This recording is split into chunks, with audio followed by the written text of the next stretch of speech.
Welcome to another episode of On the Block with Jen.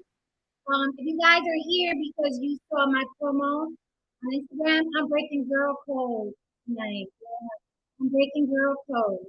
And the girls, y'all will get over it. I promise, y'all will get over it. I break codes if it's for a good cause, right? If it's for the greater good. So y'all have me done in these comments already, okay? Y'all got me done in these comments.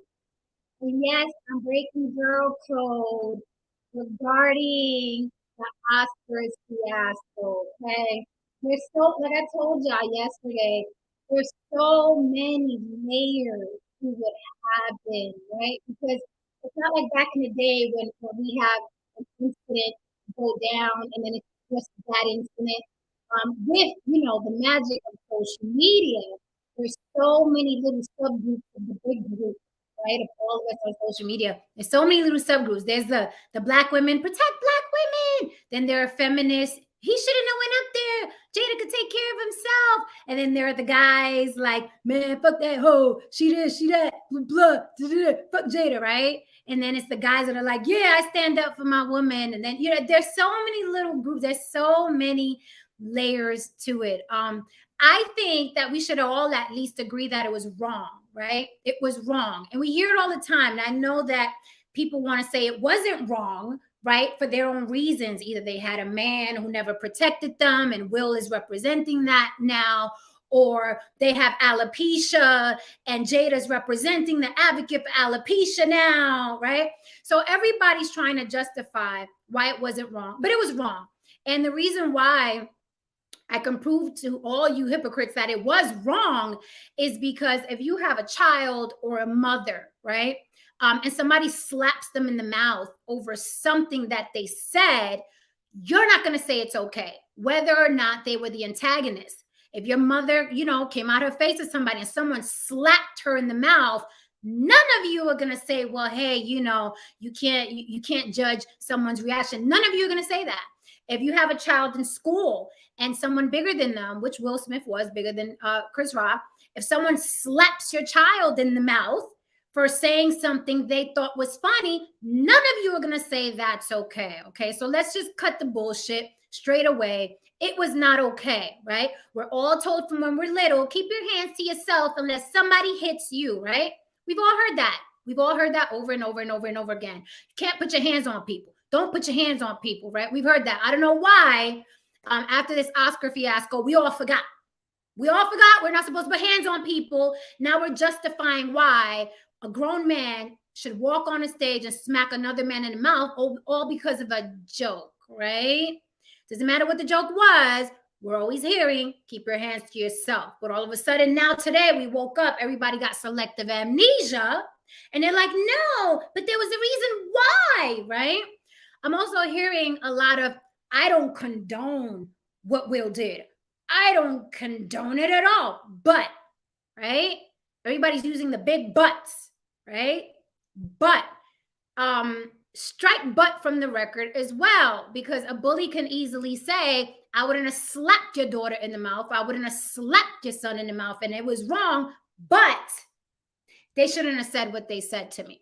I wouldn't have slapped your mama in the mouth. I wouldn't have punched your mama in her neck, but I don't like what she said to me, right?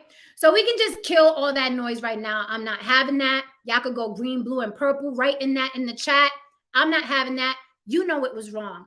Now, why you want to make it right is a personal issue, right? It's something you felt, some trauma you have, some memory you had where you felt it was okay for Will Smith to smack in the mouth a very unsuspecting, unprepared, at work Chris Rock, because those are the facts. Your emotions aren't the facts. Your PTSD isn't the facts.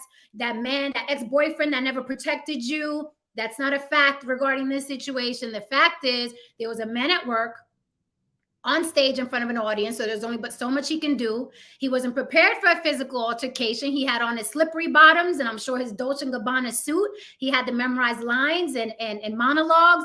He was not prepared to fight. You know that, and I know that.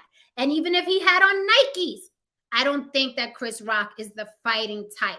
So there's some things that we can say that's a fact. That's a fact. Everything else is fluff, your hypocrisy and emotions, okay? Let's just keep it 100. Again, if your mama got slapped in the mouth for something she said that was just a joke or light, it could be something light. It could be in the supermarket like, hey, I was going to grab that milk, and someone turns around and slaps her in the mouth because they didn't think it was funny. You're not going to find a reason to justify it. So let's cut the bullshit.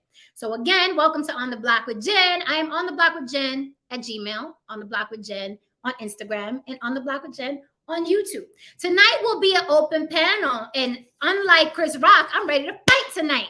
So it's going to be an open panel, and you guys could come up and rebut, okay, and talk about your gripes or whatever. But tonight I am breaking girl code, as I said. The ladies will be mad at me, but y'all going to get over it. I promise you will, okay? I'm breaking girl code tonight for the greater good. The question is, do men need protection from toxic women, right? Now, I'm sure you guys all have short answers. Yes, they do. No, they don't. Those are the short answers, right? But we all know it's a lot more nuanced than that. And there's some layers that we have to peel back. So the question on the thumbnail, along with the question here on the screen is, does Will Smith need protection from Jada? Does Will Smith need protection from Jada, right? I think that's a great question. I think that's another layer to the incident, to the Oscar incident. And I think it deserves some diving into, okay? It deserves some dissecting, because the running theme I see on social media is like, yeah, he stood up. That's what I want my man to do. That's what I want my man to do. My man better go upside somebody's head if somebody disrespecting me. And the reason why that conversation is dangerous is because it wasn't a blatant, it wasn't a blatant display of disrespect. It was a joke that someone didn't like. That's different than disrespect. Can we at least agree with that? It was a joke that somebody didn't like, okay? And it was a joke on a long string of jokes that Chris Rock was hired to do that night. He joked about Javier Bardem, Penelope Cruz, Everybody was joking that night. Regina Hall made a joke about, the Smiths' marriage. Nobody got slapped in the mouth. So it's a very, very, festive. Everybody get dressed, jokey, drinks, food. We're all coming out to party. It was very, very much a party environment. Okay. It wasn't a hostile environment. It was very much a party environment, a gathering of Hollywood's elite, right? That's what it was. It wasn't a hostile environment. I'm going to drop the link in a minute. So that is what happened. There are some facts, then there's some fiction, the shit in between, and then the shit y'all feel. But you have to know that the shit you're feeling is different from what actually happened. Long as you have that reality, you're great, right? We're good. We can have this conversation. There's facts, fictions, the in between, and then the shit that y'all feel that isn't reality. What we feel sometimes is not reality. That's why it's called feelings, right? That's why you got feelings and facts and fiction. Like there's definitions for all these things. And I think sometimes people mix up facts, fiction, and feelings, right? We mix them up for whatever reason, right? Because of social media and we're on these machines all day, we've dumbed down a lot. We depend on these machines to give us news. We depend on these machines for us to research. We depend on these machines for life. You know what I mean? So a lot of us have dumbed down. A lot of people have a really, really, really, really low sense of comprehension. They don't comprehend, dialogue that was like elementary school 101. You'd be surprised. Like, or maybe I wouldn't be surprised. But a lot of people, they have no conflict resolution skills, right? Not to say that you shouldn't lose your temper, because we all lose our temper. But what we do a lot of that's the issue.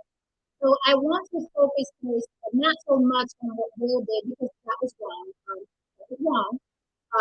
Because you should keep your hands to yourself, and you can't just smack somebody when you're not, your life is in danger, your body is in danger, your relatives, family are in danger, right? Jada's feelings getting hurt is not a danger, right? Jada's ego getting hurt is not an immediate danger. It doesn't call for physical violence, right? The feelings get hurt doesn't call for physical violence. I think as adults, we all know that, right? When you're talking to a woman who's fighting all her life in the Bronx, like, oh, you disrespected me, let's fight. But it was wrong. It was wrong for me to go inside somebody's head because my feelings were hurt. I can admit it was wrong. But you have to at least be able to admit it is wrong when you choose violence when you are not in physical danger. It is wrong. It's wrong. That's why we tell our kids, keep your hands to yourself unless someone hits you. We even raise our children that way. Why everybody's dumbing up now, I have no idea.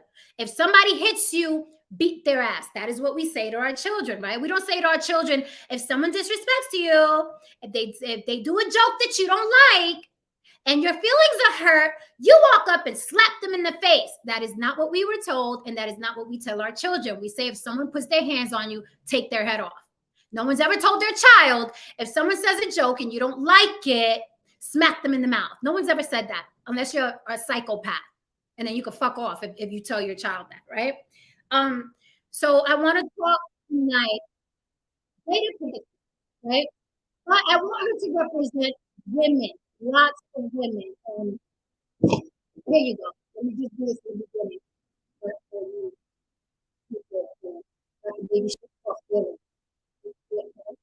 But for tonight, Jada Pinkett is going to represent,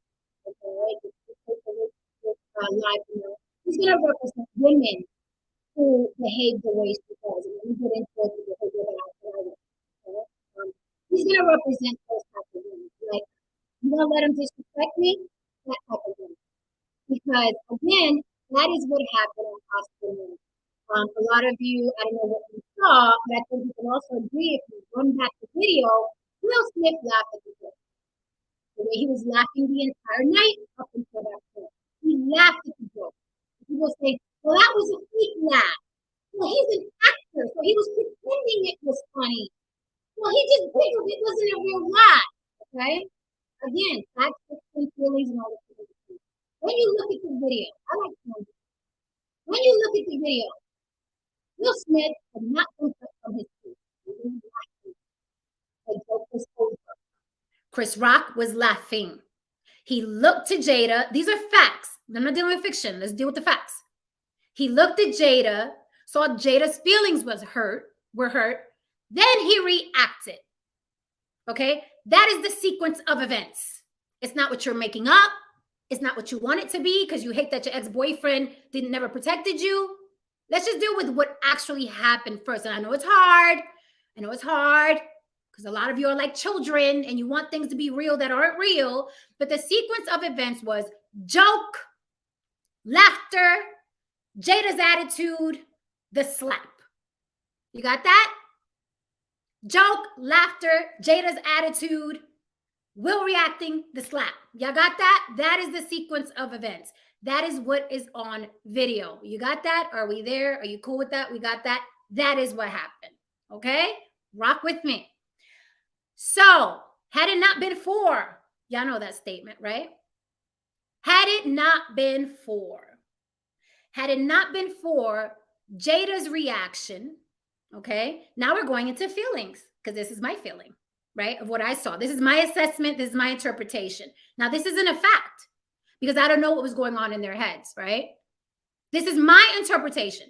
Had it not been for Jada, feelings being hurt, it's showing on her face, her giving him the sidebar when they cut camera to the stage. Had it not been for, Will wouldn't have done what he did, right? Now, some of you confuse what I just said with, oh, Will had no control over his limbs. That is not what I said. Will did what he did, and it was on him. Had there been an arrest that night, it would have been his fault, not Jada's fault. It would have been his fault. Because we could tell anybody, and we see this happen in the YouTube streets a lot. There are people that are dumber, less smart, more vulnerable to influence. And, you know, the guy with the big mouth gets the dummy to do the dirty work. We've seen that over and over again. That happens in life, right? The more vulnerable person. So when you look at Jada and you look at Will, the more vulnerable person in that situation was not Jada. And here's why Jada wasn't the more vulnerable person, okay? Jada's married to Will, 20 some odd years. Will is very, very, very vocal. This is a fact. Will has been very vocal about feeling helpless when he couldn't help his mother when she got slapped in the mouth. When she got slapped in the mouth bloody, he said he was a child. He felt helpless. How do I know that I'm not his wife? Because he's been very, very vocal about it. So along with things like that happening, right? Jada, who's been up his ass for 20 some odd years, she has to know all his vulnerabilities. Okay? She knows all his vulnerabilities. If we know the story about him feeling helpless when his mother got slapped in the mouth, you think his wife doesn't know? You think there haven't been talks, countless talks for countless hours about how helpless he feels as a man, even to this day, as an adult, when he can't protect, right? When he can't provide. So Jada knows that, right? So that's why I say the more vulnerable person at that situation, at that time, okay, is Will, not to, and just to prove how she was not. I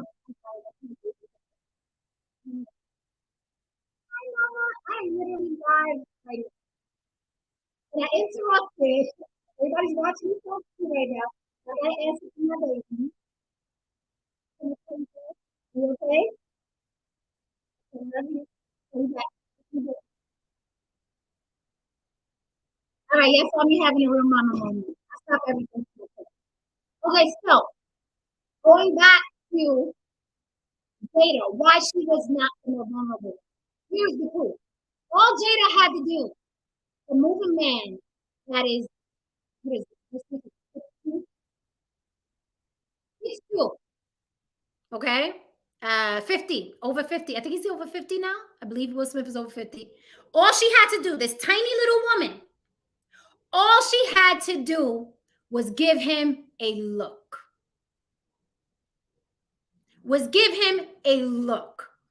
So who's more powerful in that situation? The person that all they had to do was give a look like you're laughing at this, or the big dope that went on stage and slapped the guy? Who you think had more power? Who do you think had more power in that situation? I'll wait. Who do you think had more power? For everybody who's acting like Jada was such a wilting flower, and oh my God, Will had to protect her, because if Will didn't protect her, what was Jada to do with the alopecia? All she had to do was look at him. That's power. That's power. So miss me. Oh my God, we gotta protect. We gotta protect the women. And we gotta oh my God, all these women are so vulnerable, right? And I'm always talking about that. I am anti protect us. Protect that. Sorry, I'm anti that. I wasn't raised that way by my daddy. My daughter wasn't raised that way. I won't raise my grandchildren that way. Everybody needs to be motherfucking prepared to protect themselves. Unless it is a physical altercation and a woman is literally in a fisticuffs with a man, and her man is there, or her uncle's there, or her brother's there, or her father's there. I'm talking about extreme situations. I told you I'm breaking girl code tonight, and y'all gonna be mad, but y'all get over it. Y'all get over it. Beyonce will release a song tomorrow, and y'all be over it. Y'all be talking about that, and y'all be off of me. Or Cardi B and Meg Thee Stallion do another collab, and y'all be twerking to that, and y'all be off of me. So I'm not worried about it. Breaking girl code tonight for a good cause, right? So do men need protection from toxic women? Let me tell you what else had it not been for. Had it not been for Will Smith being powerful in Hollywood and wealthy. Okay? Let's go with Jada from Brooklyn and Big Willie from the Bronx, and they're a couple. And they just in the hood chilling. They in Central Park in New York City. They chilling. Some guy goes by, makes fun of Jada from Brooklyn, her wig. Dang, girl, get in the wig. Big Willie from the Bronx slaps the dude in the mouth. After Jada looks at him like, you gonna let him disrespect me? He would have been in cuffs. He would have been in cuffs. He would have got arrested. He would have had a rap sheet. That is what happens in the real world. That is what happens in the real world when a woman has control over a man's emotions and his masculinity. And I'm not going to say toxic masculinity, because I'm not a big fan of that phrase, but just got a hold of his masculinity. And when a man loves a woman, we have a hold on their masculinity. We got their nuts right here. Okay? When a man loves a woman, listen to what I'm saying. Do not misconstrue. When a man loves a woman, right? And I was on a show earlier today. Glenn Lawrence was on that show. I don't know if he's in the chat, but I was on a show earlier today in the chat. And the man he was talking to, Apex, I forgot what the name was. Sorry if you're watching, but it was Apex something. And he was saying that it's okay for a man to take the advice or opinion of a woman long as his self-worth isn't wrapped up, right, in what that woman thinks. And I 100% agree with him. And I think that Will's self-worth is wrapped up in how quickly he can get up and slap somebody in the mouth, or he's not worthy as a man. I have to do something here. I have to show my woman who's looking at me to protect her that I am a man. I have to do something, right? When very simply, a man could have also waited for commercial, walked up to Chris Rock, put his hand on his shoulder and say, hey, I know you got the jokes tonight, but Jada didn't like that. I didn't like that. Can we stay off of Jada? Just for me, right? Just bro code, just do that, right? That's also something that he could have done as a man and still been as masculine as fuck. As masculine as fuck. But again, breaking girl code, what these chicks online are trying to get men to believe now, that if your level of masculinity doesn't look like, I didn't like that joke, you got to do something about it. Unless you slap another man in the mouth, you're not protecting her.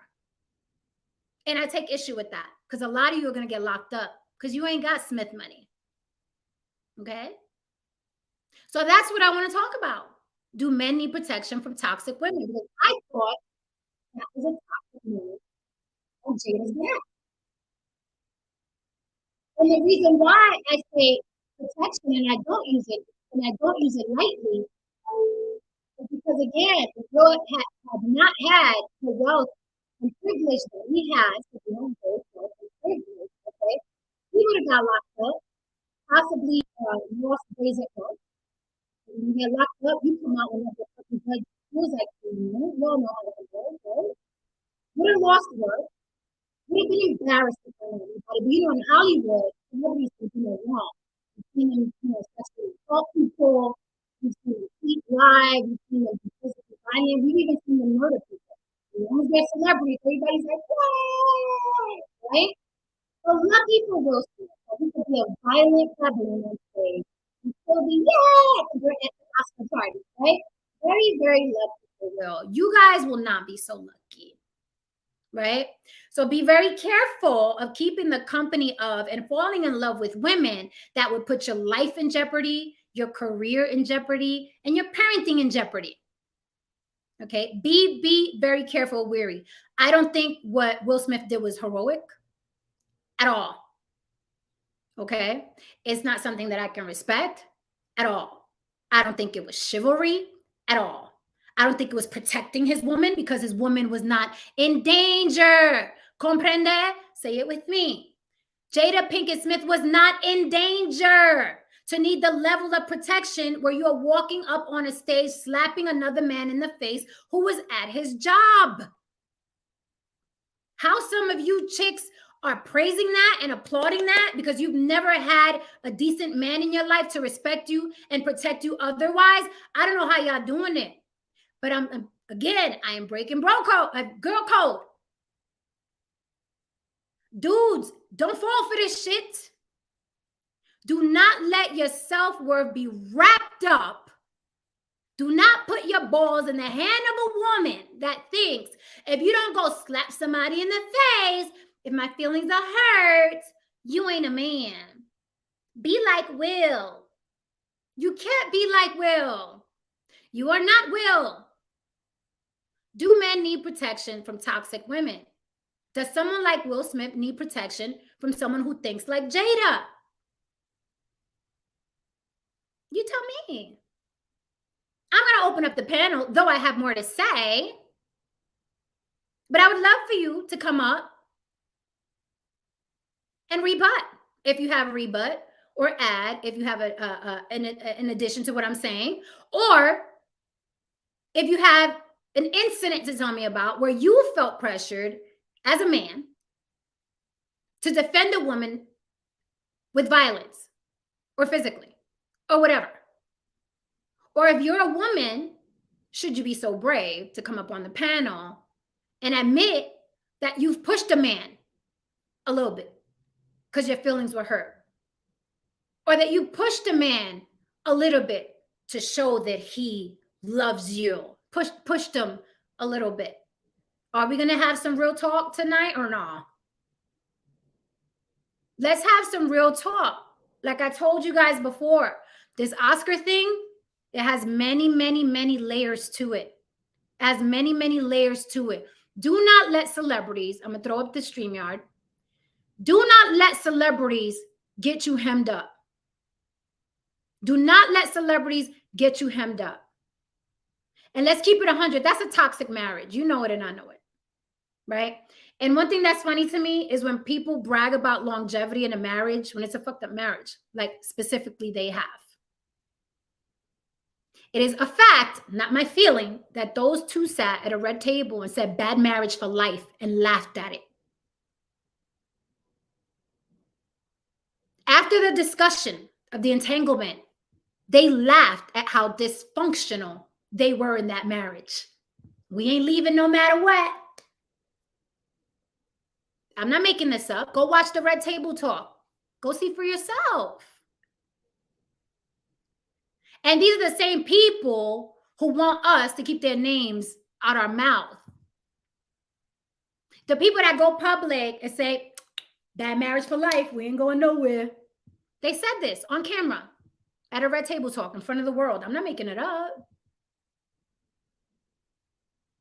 These are the people that want respect in the streets.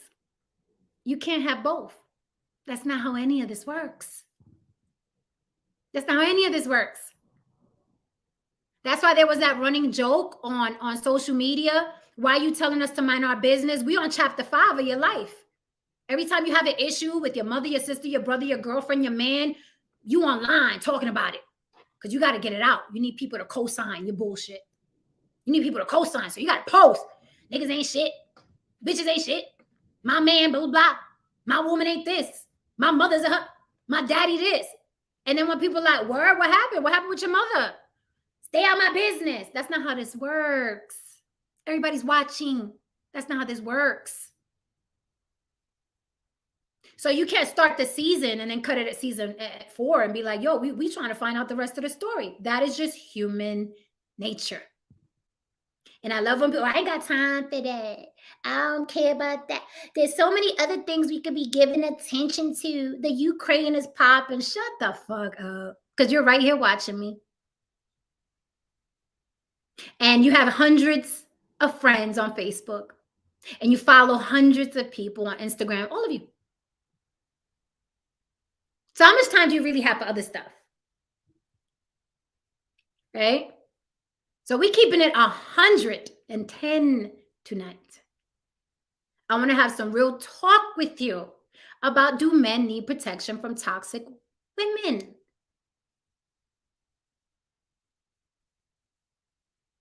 I thought the move that Jada did on Oscar night was toxic. She knew that being visibly upset would affect her husband.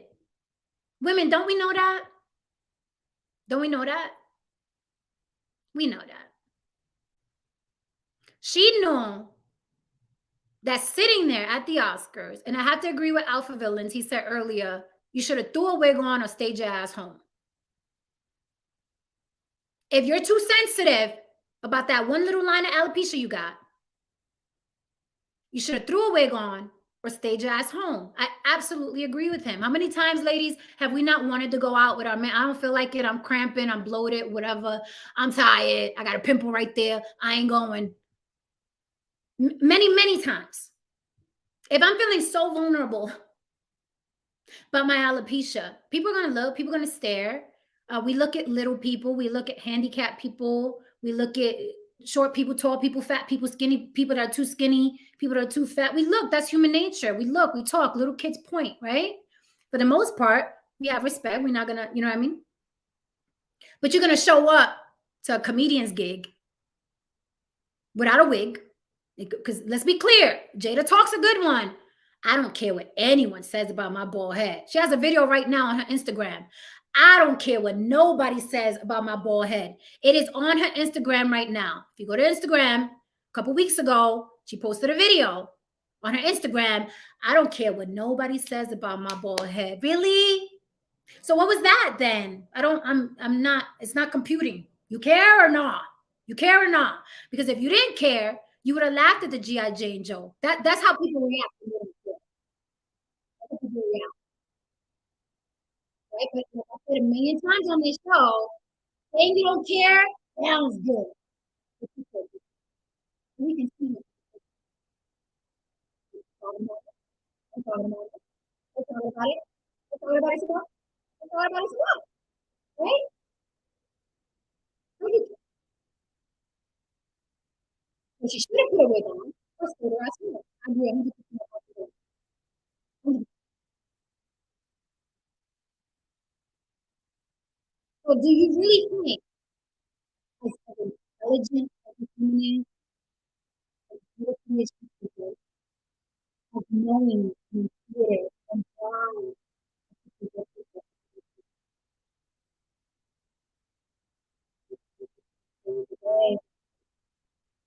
you really think that that woman didn't know that her being visibly upset wasn't going to affect that man? Is that what we're doing tonight? Is that what we're doing? You really think that she was? this isn't going to affect him at all. You think you think that wasn't going to affect him at all? Jada. Right? So at that moment, and here we're going back to the feels, I feel that she put 2 men's lives in jeopardy. 2. Because when something like that happens, we don't know what the outcome is going to be. When we get angry and we react angrily and we use physical violence, we don't know what the reaction is going to be. I'm going to tell you a story right now. One time, my ex had this chick, and I'm dropping the link. Sorry, I said I would earlier. My bad, people, because I'm so passionate about this shit. I really am. Because I've seen this my whole life growing up, and it's always been not good. I'm going to tell you a little story. It's story time. And my ex would vouch for me with this story, so you don't think I'm bullshitting. Maybe he'll pass through in a little while. So you don't think I'm bullshitting about this story. He'll vouch. There was this chick that he knew, a work chick. And him and I were new. It was a new relationship. But I'm like, yo, when you with me, everybody cut off, right? I don't do the friend thing. I'm your friend. Okay? So it was a casual friend that he had from work, whatever. I felt she was disrespectful on the text whenever she would text him, right? So I started replying. She's replying. And she hit me with the, oh yeah, when I see you, I'm gonna break your jaw. I was like, woo, we break a jaws, shit. We break a jaws, okay. A couple months pass. We're all in the same industry. I was at a play, at my friend's play. I was supporting my friend. He had a play going on. She's sitting there. I said, okay. Well, I'm kind of curious to meet the woman that's gonna break my jaw. And I said, ooh. That sounds adventurous. So I wait till the play, you know what I mean, is over. Everybody's in the hallway. I'm not going to interrupt my friend's play. I'm there to support. We're in the little hallway by the elevator. I see her, tap on the shoulder. She turns around. Oh, hi, I'm Jen, the girl, the blah, blah. You were texting with such and such. Like, you said you was going to break my jaw when you saw me. Hi.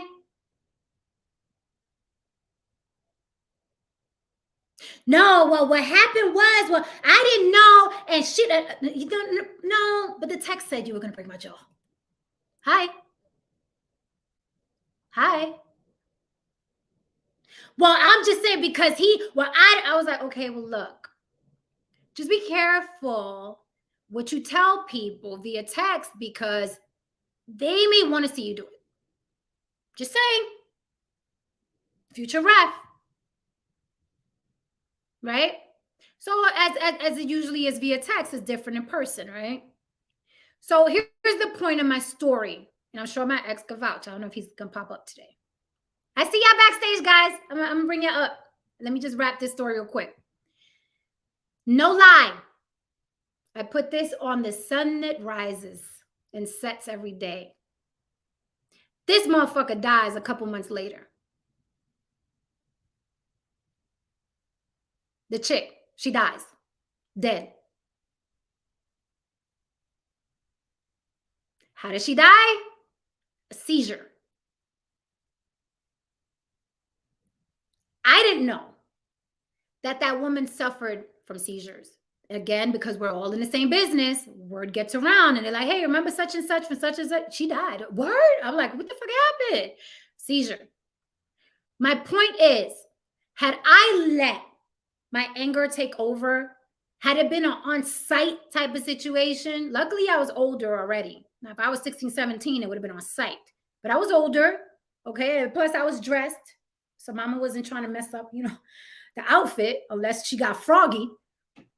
But my point is, had I let my anger take over what I felt at the time, my ex not handling a situation, right?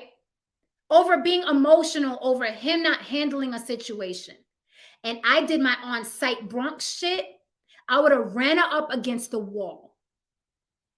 She would have had a motherfucking seizure, died on me, I would have had a manslaughter charge. In case y'all wondering why I'm so passionate about this, and this shit is not a joke. She was a woman that suffered from seizures. I didn't know that, unbeknownst to me. But had I got into a fight with her, she could have had a seizure and died. So what was I supposed to tell the judge? I didn't know. The motherfuckers don't care that you didn't know. Hold this charge. We'll see you in 3 years.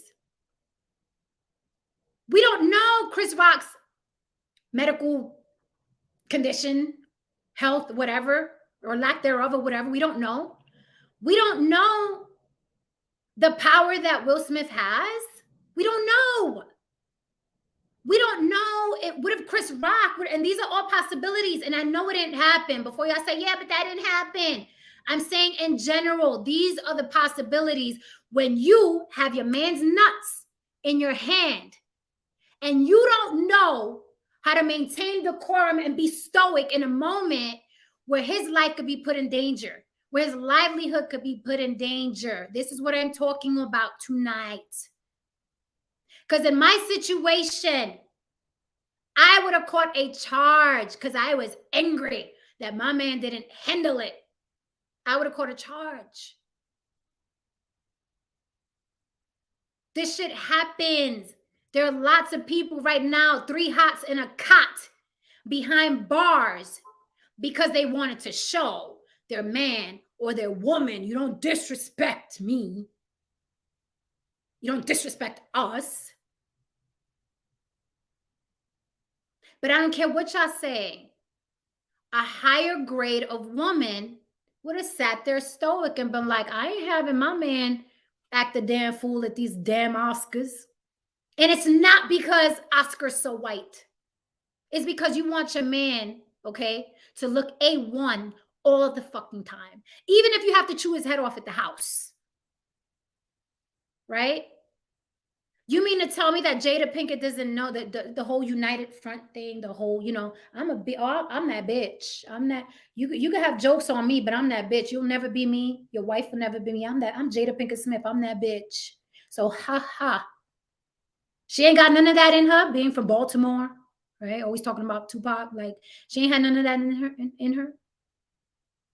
She could have been like, okay.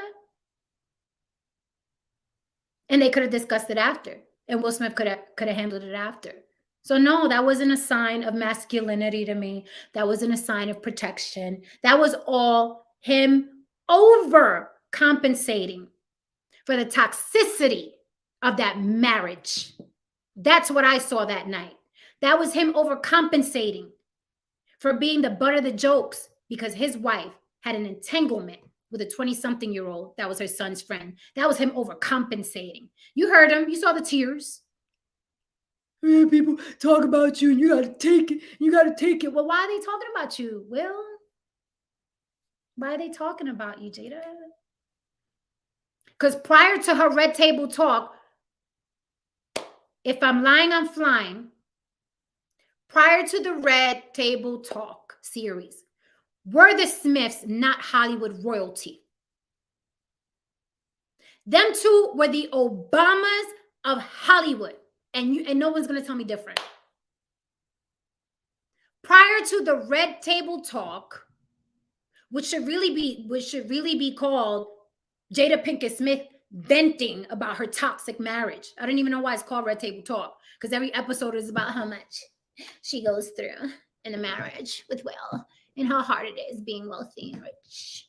It's so hard to be Jada Pinkett Smith and have all this money and perfect children. It's so hard and I've been through so much, right? That's what Red Table Talk should be called. Just Jada venting about her toxic marriage and how much she put up with and how much Will put up with and how much we put up with as a couple that we're in an open relationship and how we could fuck around but not fuck everybody, but not fuck August, but we could fuck around but not fuck this guy because there's rules even in open marriages. And so, really? What are we doing? What messages are we putting out there? Fellas, don't do it. Don't do it. I'm gonna bring up the gents and I'm gonna say hello, chat. What's up, Glenn Lawrence? I made a reference to you. I don't know if you caught it about your show earlier on Apex. I forgot the last his name, the second part of his name, Apex. What's a stretch? Beat. Let me know. What's a stretch? We here to talk about it. What's up? What now? 23 Sugar Bomb, Mo, Mianmana, Bolo TV, Tawana G, beautiful.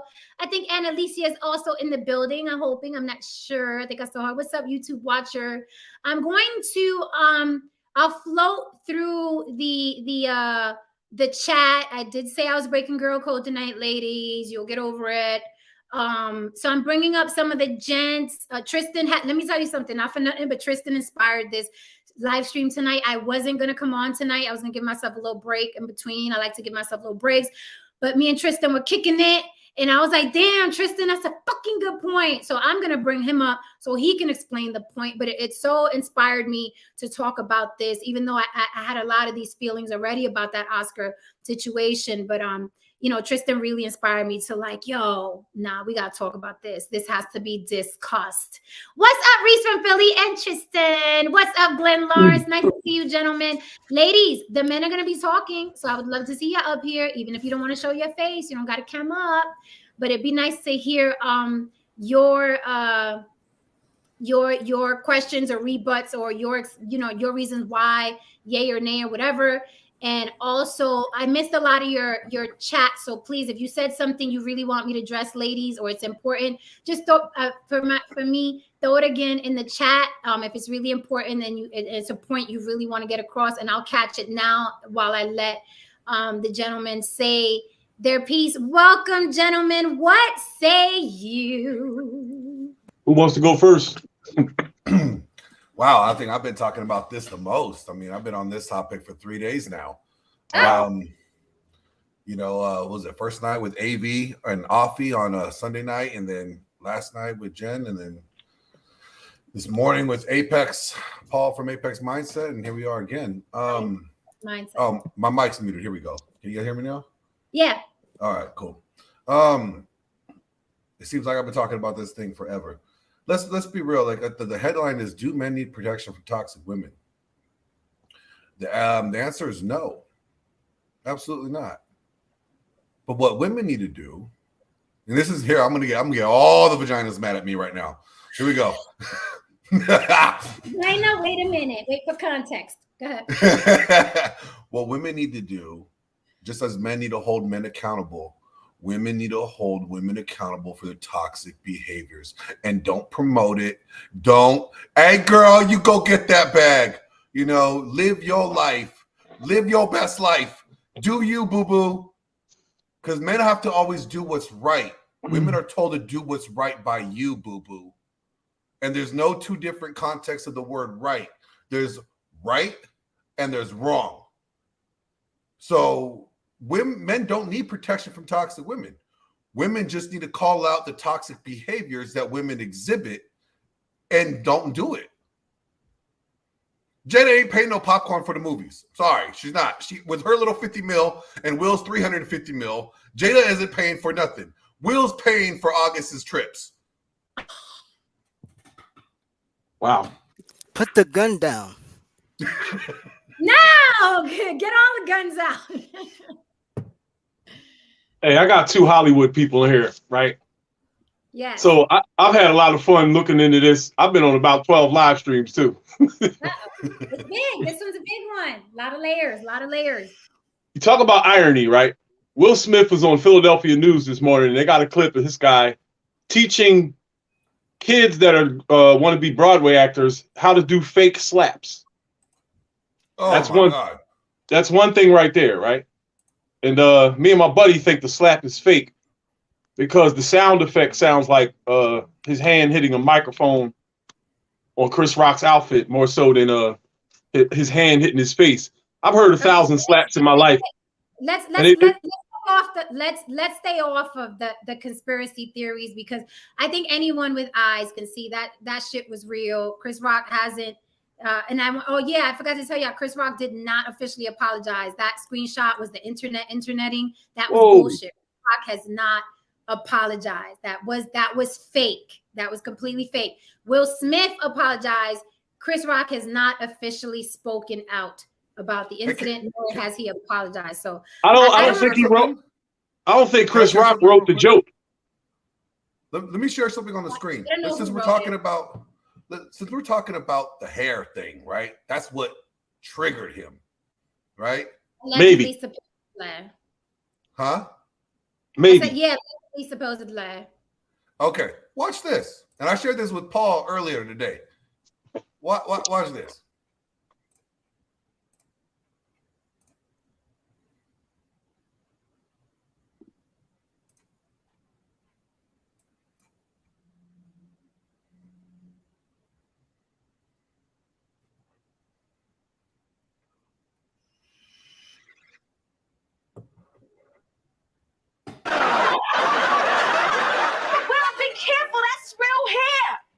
Then why ain't it growing out your scalp? Oh, wait a minute. What just happened? Oh shit. Wait a minute. Did Will just make a joke at a woman's expense about her hair? That's what I heard.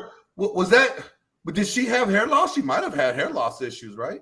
Whoa. Oh man. Wait a minute. But that was a joke, right? Oh. You want to play it again? Yeah, I'll play it again. Hey, let me ask y'all something. Did y'all notice the double metaphor in the joke that Chris Rock told? Because yeah, it was a hair joke, but you got to remember the girl that played G.I. Jane, Demi Moore, when she Hold on. Because you're so wonderful.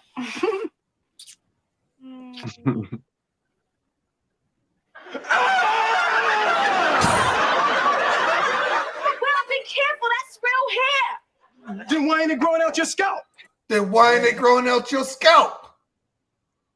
Oh, yo, that's crazy. I forgot about the episode. That's a joke about a woman not having enough hair. That is a joke. What do y'all think about Demi Moore though? Because remember Demi Moore, when she split up with Bruce Willis, she went with the dude that was like half her age. So there might have been like a double metaphor in that joke that triggered Will. You think so? No. I think that'll be reading into it. That's reading into too much. I think really it was him trying to reassert some masculinity in the public eye. He has been walking around with the King of Simps hat, for the longest time. And he just made himself look more like a king of simps.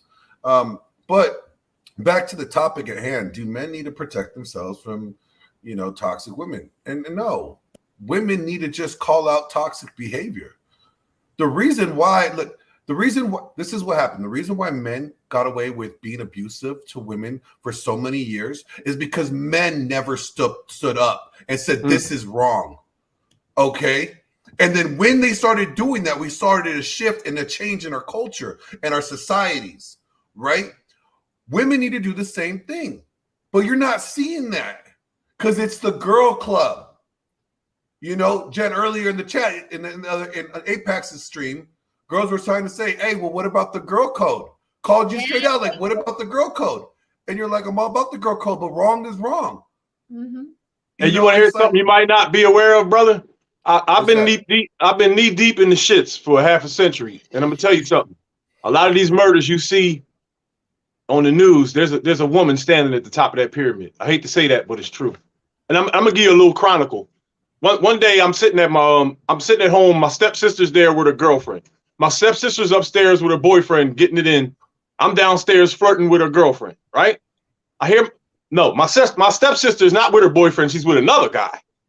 She comes running down the steps with the blanket around her body and says, girl, my boyfriend is 3 blocks away. In less than a half a second, her girlfriend grabbed my car keys off the table and ran out the door. I didn't know what the fuck she was going to do. I look out the door. I hear screeching from my tires.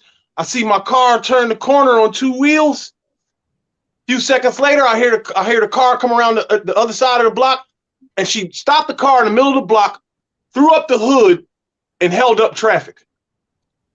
She had just enough time for my sister to get that nigga dressed and get him out of there. And when I tell you, by the time the people behind her girlfriend realized that she was bullshitting and told her to get out the way, her boyfriend's car was coming up the street. The other guy was going outside the door, fastening his clothes. And when the nigga came to the door, she slobbed him down, wasn't out of breath. And her girlfriend sat down on the couch next to me like nothing never fucking happened. And my car was right back in his goddamn parking spot, ticking with the brake. I could smell the brakes. And they didn't bat an eyelash. It was like nothing ever happened. And I was looking at them like I couldn't believe this shit. And they had the nerve to get mad at me like, what the fuck are you looking at? Incredible, dog. That could have easily been two people, a person dead and another person gone. You know what I mean? You want to talk about toxic. I got chronicles for days, but that's just one. That could have easily been two people gone. No, seriously. And you know what? People are saying like, well, what, men calling men out? When the fuck did they do that? When that happen? All the time. I don't know who you be watching though, because you be watching the guys like on Fresh and Fit who just perpetuate the same old nonsense. Okay, because the people in my circle, we call each other out. That's the business of men. I've never watched Fresh and Fit. I hear so much about them. I've never watched. You know, I've seen them. Tommy. They're good guys. Like I don't know them personally. They know people in my circle. Like Paul knows them. You know, Rollo knows them. All these guys know them. And you know, but real men have no problem telling another man that he's fucking up, because we level each other up. Men challenge each other.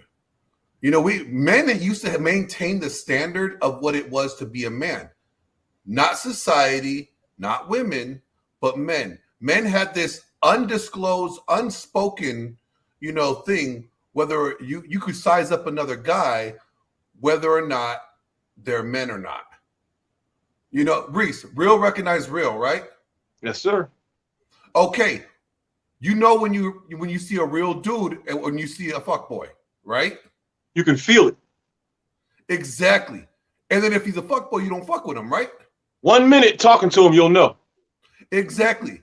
We measure each other up, but now society says, no, guess what? You don't have to do that to be a man. You could be a man with a vagina and be a man.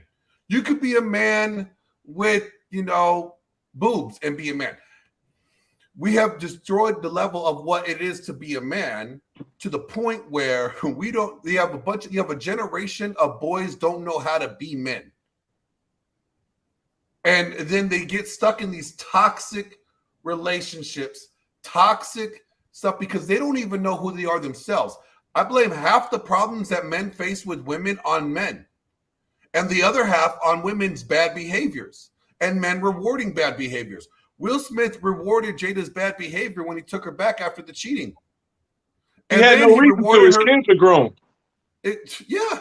And then he rewarded her again when she said he was lame in bed.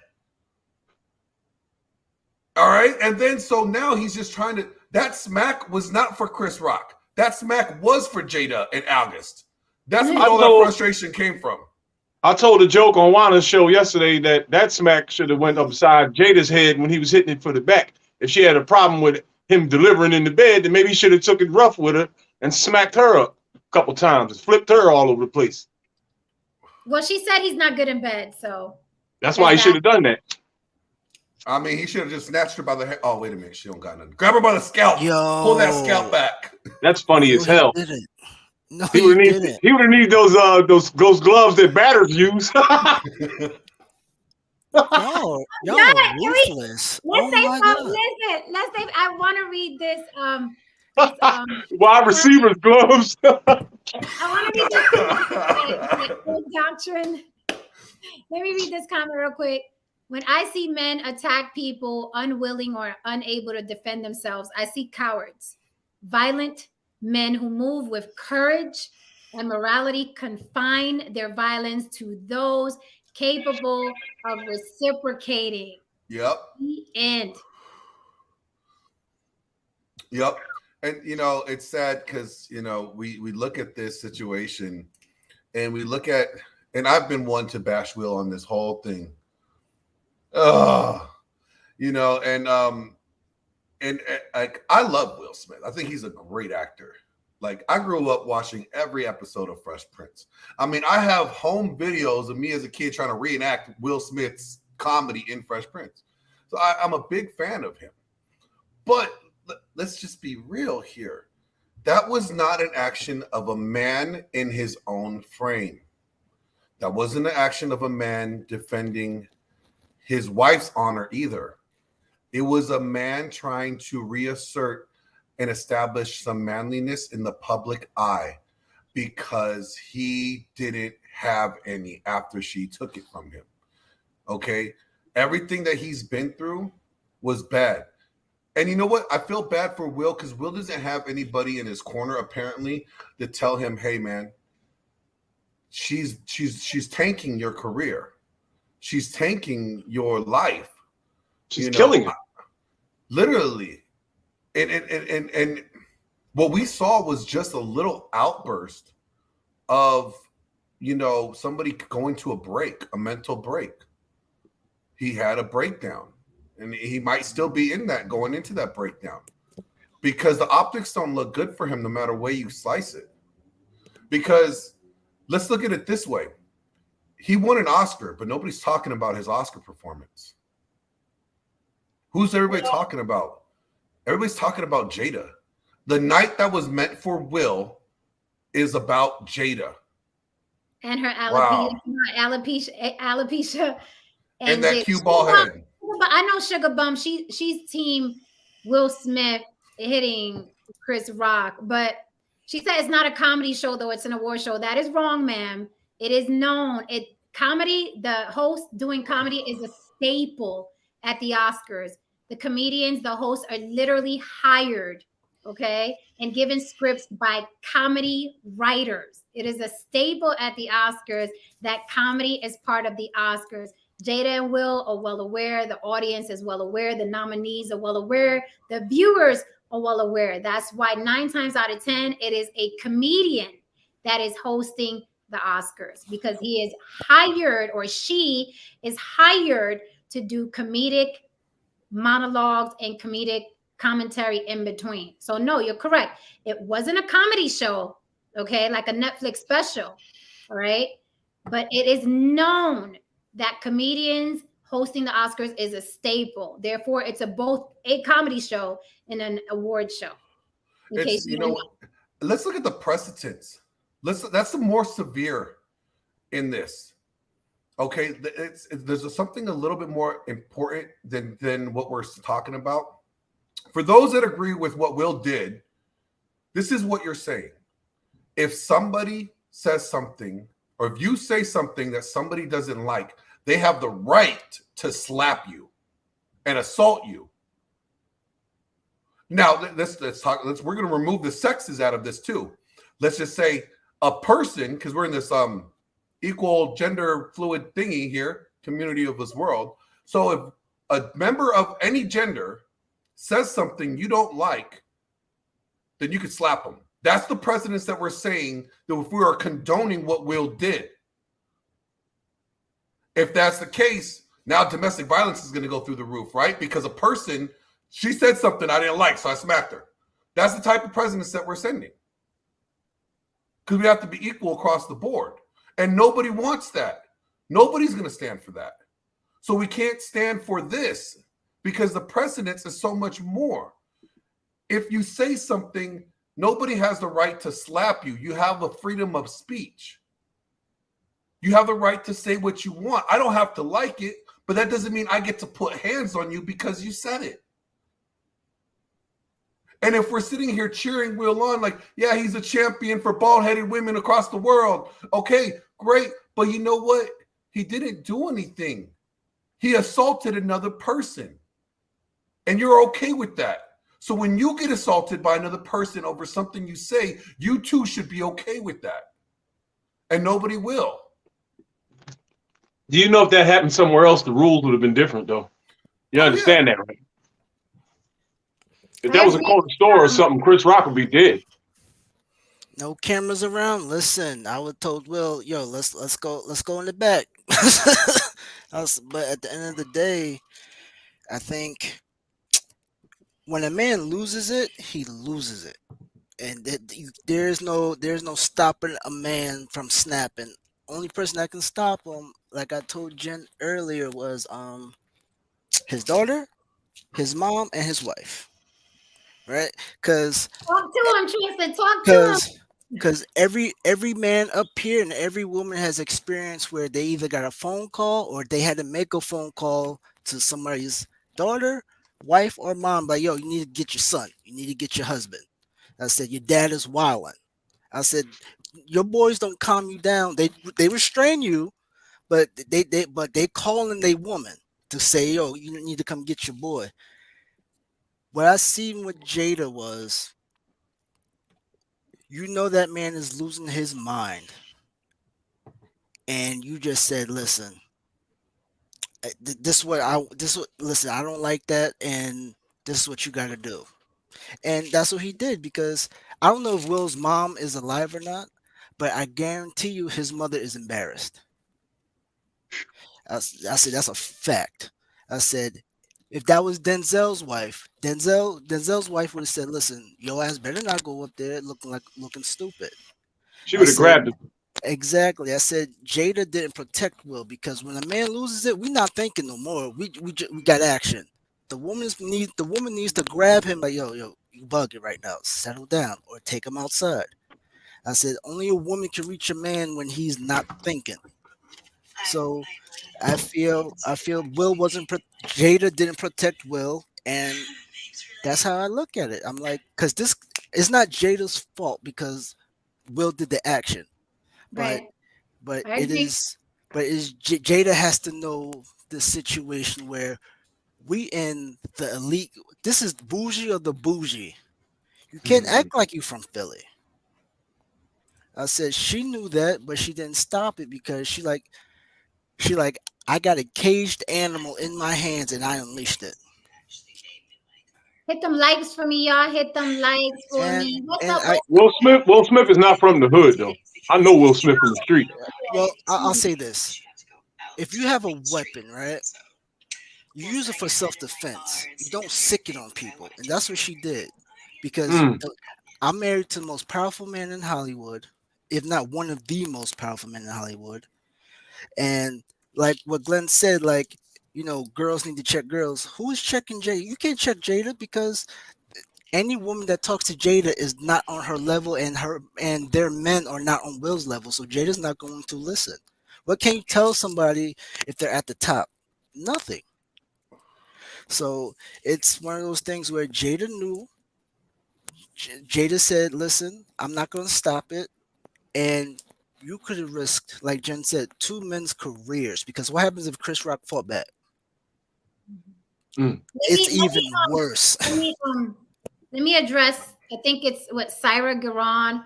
If the joke was about one of Will's, then his actions will be more acceptable. Just admit that you have issues with Jada for doing something he forgave her for already. I did. I just spent like an hour saying I do have issues with Jada. Pineapples. You're not the That's brightest crayon in the box, are you, Syra? oh no, come on, Chen. That's the homie. That's Relax, irrelevant. relax. That's No, no, she just issue. probably came in late. I'll catch her That's up. irrelevant. That comment is irrelevant. I do have an It sounds like she issue. came in late. That's what it sounds But like. it's regardless. The comment is irrelevant. She's taking off when you're doing that with her comment. She's taking off the point. Nobody's saying that we were cool if Will Smith didn't take a joke about his Dumbo ears and Chris Rock slapped him. It'd still be inappropriate. It'd still be wrong. It's still an assault. Look, if I slap Reese, I could go to jail. If Reese slaps me, he'll go to jail. I don't even have to be the one pressing charges. You know what I'm saying? Like it's regardless. If I slap Jen, I'm going to jail, hands down. To be honest, I don't think you're going to jail. I think you're going 6. Listen. I know Vegas. The I know local Vegas PD well. be like this. The local PD be like, listen, she has been a menace since she walked on these borders of this town. She like thank you. She be giving them cops hell, bro. I'll be like, hey, guess what? I'm Italian. I know Vegas, okay? I know Vegas well. I can get out. So are we ruling out the possibility that this is all fake? No, we're not going to do that. We're not going to do that. It's not, because you saw it on Chris Rock's face. Because he's like, this my friend assaulted by me. social media. That's what they want you to do. They want you to argue conspiracy. Like people that run, you have to watch watch The Social Dilemma on Netflix. People that run these apps, Facebook, Instagram, they have people working to throw out these conspiracy theories so people can argue online for hours about them. They're people that are hired to throw out these conspiracy theories so you guys could go back and forth for hours and hours and hours. It's the oldest trick in the book. That slap was real. Chris's reaction and getting thrown off was real. He was stunned for real. Will Smith really interrupted the show and was yelling from his seat for real. But trust me, watch The Social Dilemma. They will tell you what they purposely do on these machines so people can argue conspiracy theories. That shit was real. There was nothing. I believe it. I believe you, Jen. But they also do bullshit in Hollywood that, like, Of you know, course they directors- do. Let me tell you something. Let me tell you why that's not a fake slap. Because I do stage combat all the time. right. I mean, I do this in every movie. That's why I wanted to ask y'all. Fighting scene. Yeah. We don't make contact. Very little contact. If we do, we're gonna punch somebody in the face. We have our hands here, and then our hands go there. All right. If we're punching somebody, it's across the camera all the time, so it looks like it's real. Okay. We are actually sometimes feet away from them when we're throwing our punches, and the camera angle makes it look like there's contact. All right. So from a person that does this, which I'm going to be doing this in an hour and a half when I go down to set tonight, making another music video. But for somebody that tells you that was not stage, that's not stage. That was just a weak ass hit. That's what it was. But let's get back to the fact here. I saw somebody say Will's a grown ass man that made a grown ass man decision. You're right. Nobody's disputing that. And we're not making it about Jada. What it's about, Jada, is where was Will's frame of mind? And let me ask you this. I'm going to ask She was aware of it. She was aware of it as his wife. And let's talk about this. I asked Jen this the other night. Ladies, if your man slept with your kid's best friend, who's an adult, but 20 years you're younger, and then talks about it on television as lightly as an entanglement, are you okay with staying with him? Okay, and then if you say yes, after that he goes on and says sex with my wife is she doesn't know how to give it to me. She gives me no neck. She just doesn't know how to, you know what I'm saying? Like, she doesn't know how to go. It's not fun for me. Are you still going to stay with him after he tells you that WAP ain't WAP, it's DAP? He said that. All right. If he said that, are you still going to stay with him? Then if he says, you know what, my ex-girlfriend who died is still the love of my life, you still going to stay with him? I don't think not one woman in this chat would say yes. No, and Jada did all of the above, just to be clear. Everything that you just said, she said publicly about Will Smith, and Will Smith stayed with her. So he's been getting broken down for a while now, hence snapping at the Oscars. He's not only been broken down by the memes and being the butt of the jokes, but he's also been broken down by his wife. But let me clear something up, okay? Jabari said, how can you say they aren't the norm? I think he's referring to someone in the chat said, my family isn't the norm. They defend women. He goes on to say, I believe it is the norm. I believe that the vocal, loud, ignorant YouTube minority is what is broadcasted or highlighted when they aren't the majority. Tawana G is saying black women are blamed for these men and they are out here deleting each other every hour. How are we going to control these folks? One thing is, we're making two broad strokes. I am not blaming black women for black men's behavior. What I am saying is that as a wife, okay, or a girlfriend, or a mother, or a sister, or a daughter, you have control of the men in your life because they have huge egos, and their egos are 9 times out of 10 wrapped around what you think about them. That has nothing to do with black women being blamed for black men killing each other in Chicago. That's a whole different situation, or killing each other in New York. That's a whole different subject.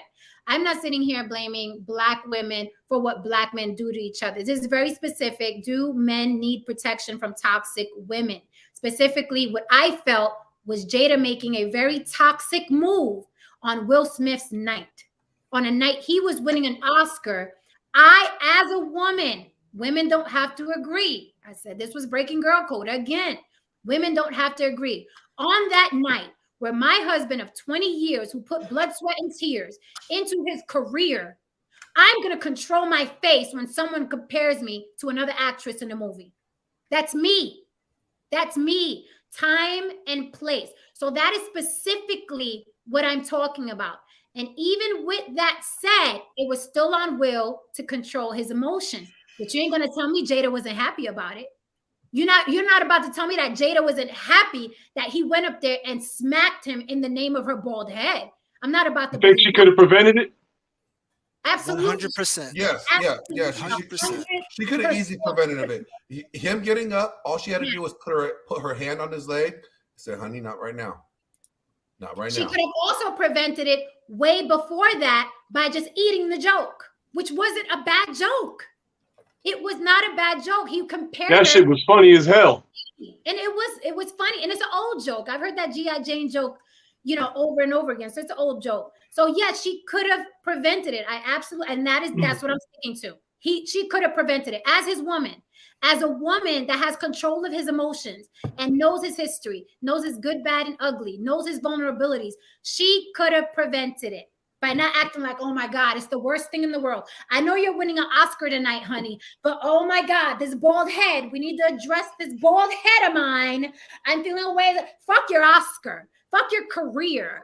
It's about my bald head tonight. And some random comedian, Chris Rock, saying it tonight, right? It's about my bald head. I think it was selfish. I think it was selfish. I think she could have held her own. All right. It was a joke it was a fleeting joke. It wasn't the roast of Jada Pinkett Smith. It was literally part of Chris Rock's routine.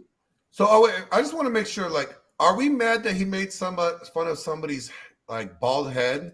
Is that what everybody's complaining about, or is it because it's a woman's bald head? Because are we differentiating men and women, or are we saying that we're all equal, right? I just want to know where the argument stands, because if it's because we're all equal, Will Smith made fun of a bass player's bald head on Arsenio Hall show back in the early 1990s, and I'll pull it up right here because because if we're going to talk about, the joke was inappropriate, whatever that may be, then we need to look at the fact that Will Smith has said jokes like that before about other people and said, it's just a joke. Come on, it's just a joke. He said it right here. I'll play it for you guys. My nigga, he made jokes against John Avery every single day on the set about his fatness and all that. Yeah, is that fat shaming? Should Will be canceled for fat shaming? You know what him and Carlton did to the black Aunt Viv, to the dark skinned Aunt Viv? Yeah, they got rid of her. Watch this. I mean, you know how they clowned her off behind the scenes and all that? Watch this. You can't do that in this world, man. Arsenio, they got rules. They got rules. He has a rule. The bass player, he got a rule. He got to wax his head every morning. That's a rule. He follows the rules, man. He follows but did you guys know that guy had alopecia? Wow. Does that make it any more, was that wrong for Will? Should he got slapped for that? Well, thank you for the ideas for my next video. Anytime. But see, we have these double standards, and it's ridiculous. These double standards are ridiculous, and we're trying to live life in this world of double standards. Well, she could do this, but I can't. He could do this, but I can't. No, get rid of the double standard. It was an assault. It was an assault on another man. Okay, it was an assault. All right, and that's the sad thing. Will got off with an assault, because if it was a white female comedian that made fun of Jada and Will did that, oh, please believe he'll be in jail. And then everybody wouldn't be talking about him defending his wife. Everybody would be talking about how Will hit a woman. And poor Jada, maybe she got slapped around too, and that's why she was sleeping with August. That's what the narrative would be. But it's not. And for the record, let me just say this. Let me just say this, because I know it's a bigger deal. I'm gonna throw race into this right now, so it's gonna get a little sizzly and spicy. I'm mixed. I don't care. Okay. Listen, Tristan, you crazy. Had Will Smith been white, they would have been marching and protesting right now. If had Will Smith been white, Black Lives Matter would have got all the paint on Earth and went and painted the North Pole. Black Lives Matter would have shut down the Oscars for the next 10 years. People would have been marching and protesting. T-shirts would be getting printed right now. Like T-shirts would be getting printed right now. But why is it acceptable? You have to check yourself, people of color. You have to check yourself. Why is it okay? This violence between these two Black men. Why is it so like put it in a bubble and throw it away? Why is it so justified, right? It's like, why does that happen? And I said that on my post earlier today on Facebook. You know, I feel sad for Chris Rock that Will wasn't white, because had Will been white, okay, Chris Rock would have been getting all the sympathy in the world right now. All the sympathy in the world, all the respect. There wouldn't be any memes. There would be nothing but outrage and people yelling into their webcams about white people abusing Black people on a worldwide stage, okay? So really, we got to check it. Why is it so acceptable when a Black guy is attacking a Black guy? What the fuck is that about? There's so much wrong with this, but no, again, like I said yesterday, like you have to stop thinking your wins are wins and not losses. That was a loss. That was not a win for Black women. That was not a win for Black men. That was not a win for marriage. That was not a win, a Black man protecting his, but that was not a win. That was a loss. It was not a win. How are you turning a loss into a win, knowing damn well if Will Smith was white and he slapped a Black Chris Rock, y'all would be ordering your T-shirts right now. Y'all would be writing your picket signs right now. Y'all would be marching and yelling into your webcams about race. Let me tell you this. And this is probably going to piss off some people, but the fact that Chris Rock not pressing charges keeps the status quo. Okay? We talk about another podcast, the shootings that go on in Chicago. How many young Black people die on an everyday basis out there? Nobody cares. Why? Because the community itself doesn't care. That's what they're showing when they let this stuff slide, when they don't talk about it, when they don't demand justice. Will Smith slapped another Black person and nobody cares. The own community doesn't even care that it was Black on Black crime. That's a Black on Black assault. Nobody cares. People are more want to make fun of Chris Rock for not doing anything because nobody cares that a crime just happened by two people of the same race. Nobody cares. And that's sad. But we want to talk about Jada's feelings of her alopecia. We care about that. But we just witnessed an assault on national television, live for the world to see, and nobody cares. It just goes to say that nobody, because they're Black men. Because they're Black men. Because the Black man is not worthy of being cared for. Feminism is so strong right now. Jada Pinkett should have just went up there and head butted his ass. You got head jugs, hold this, nigga. Broke his nose. Come up. Tawana G says, I love you, Tawana G, by the way. She says, I think women can't control men. She had a right to react to a joke. She felt insecure about this. I don't listen, honey. I control mine. Okay. women can control men, but I don't know how you're using the word control. But I can very much control a man that loves me in the sense of I can inspire him to do more. I can inspire him to fix shit in the house. I can inspire him to be angry, sad, or hurt. I can inspire him to be courageous when he's not feeling courageous. So I don't know how we're using control, but women have a lot of control over a man's feelings if that man loves her. So I love you, but I got to disagree with you there because men do things for women because of women to get women. That's not a lie. Like men do things for women to get women and because of women. Again, there are a lot of guys behind bars because of women. So I don't know how we're using the word control, but I know I've been in many a position in a relationship where I knew, okay, and I'm going to admit this, and I knew when I could manipulate a man's feelings because of how he felt about me. And that's what women don't want to admit.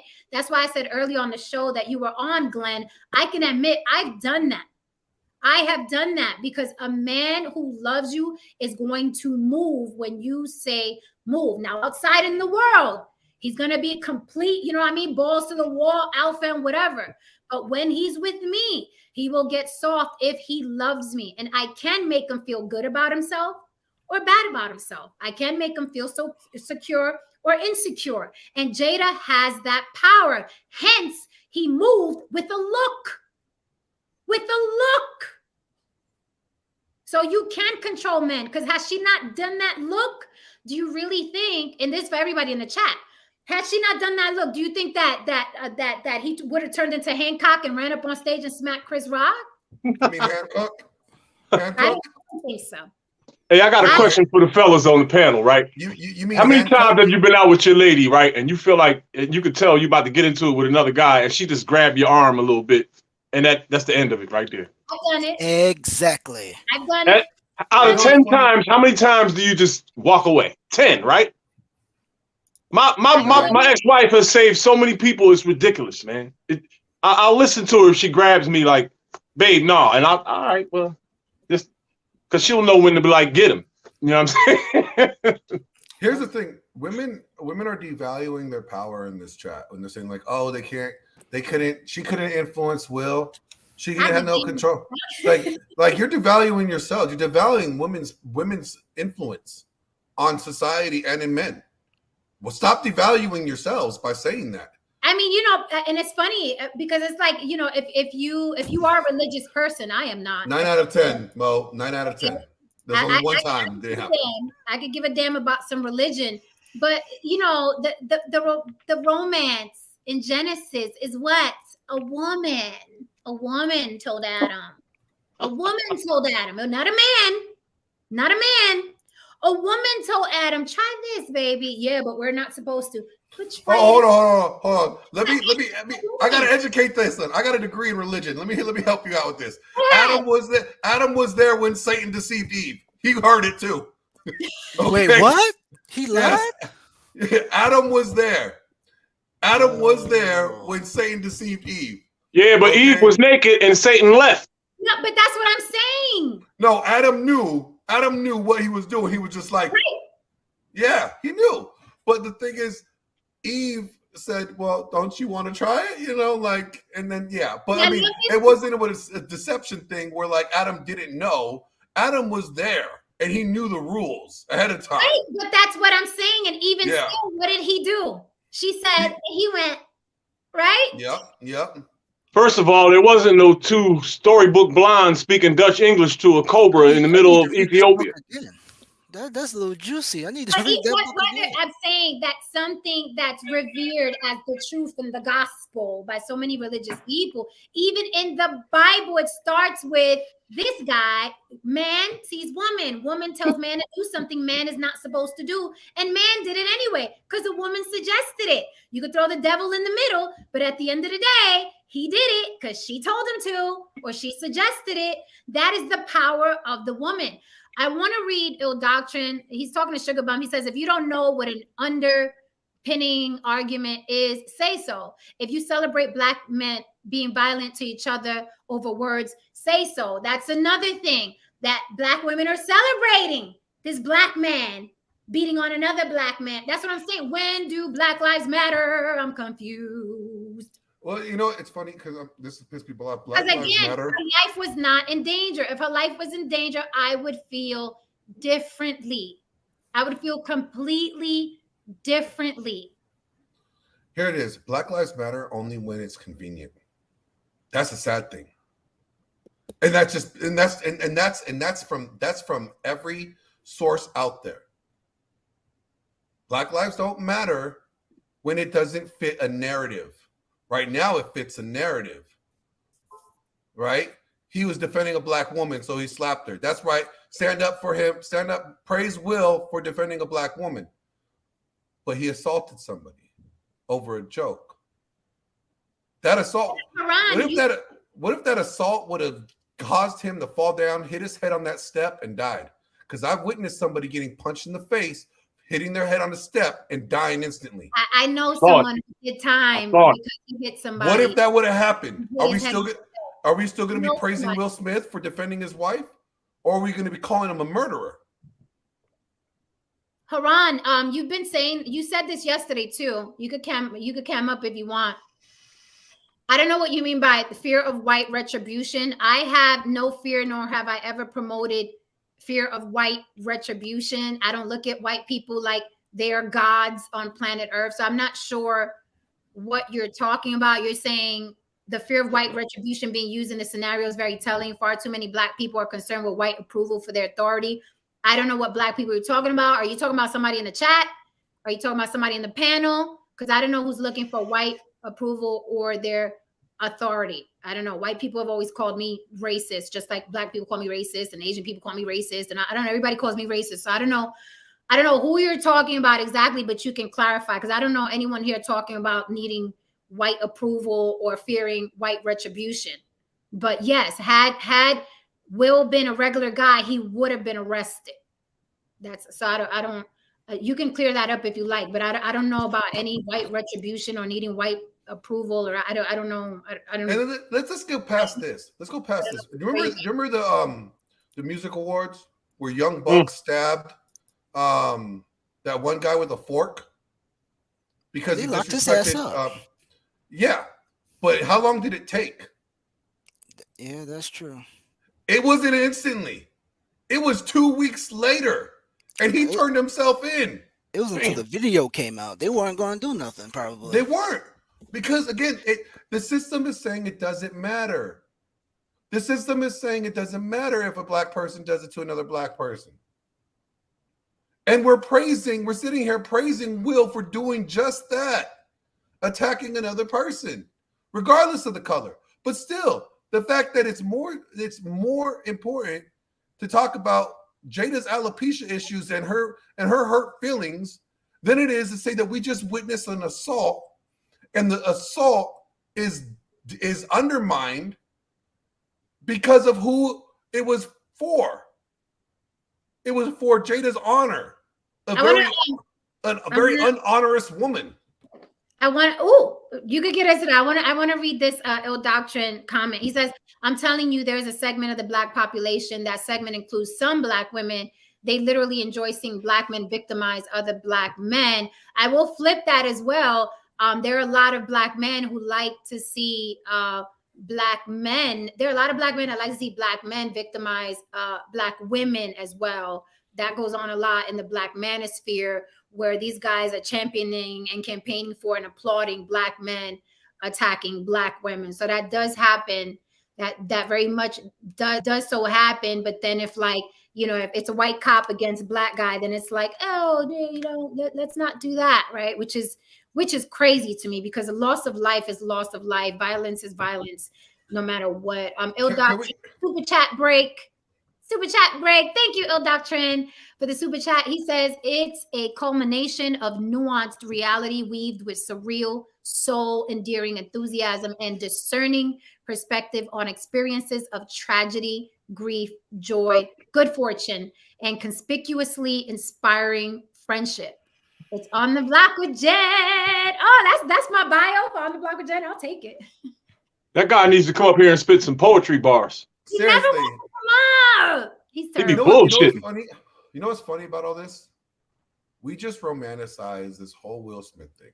I love That's what everybody's doing. Comment as well. It's all romanticized.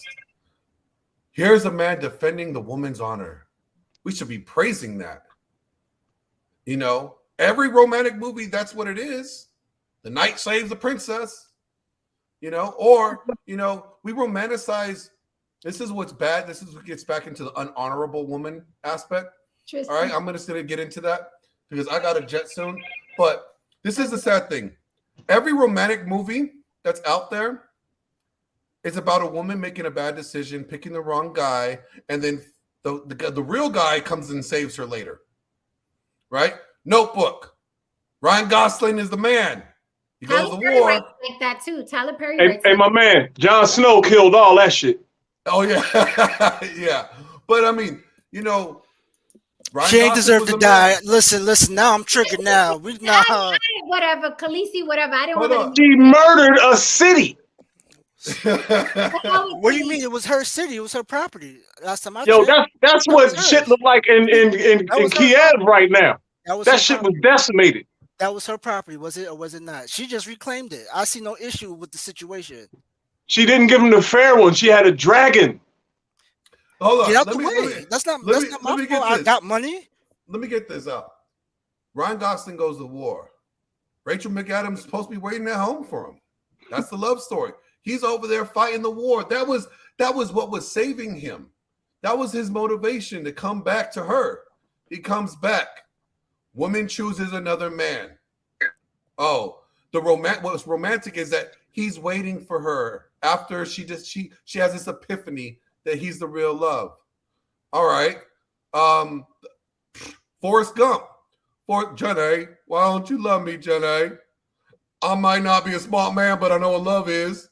And she gets knocked up, leaves him, takes his kid from him for years, and then when she's dying, she's like, "Hey, by the way, can we get married now?" Wow. And then we're calling that romantic. It was romantic. But she was not a woman of honor. That's the sad thing. What we're calling romantic is women of lack of honor getting the right guy. That's romantic. And it's sad because you know what? There's not a movie out there where a girl get passed up by the dude and the dude realizes, oh shit, I got the wrong girl.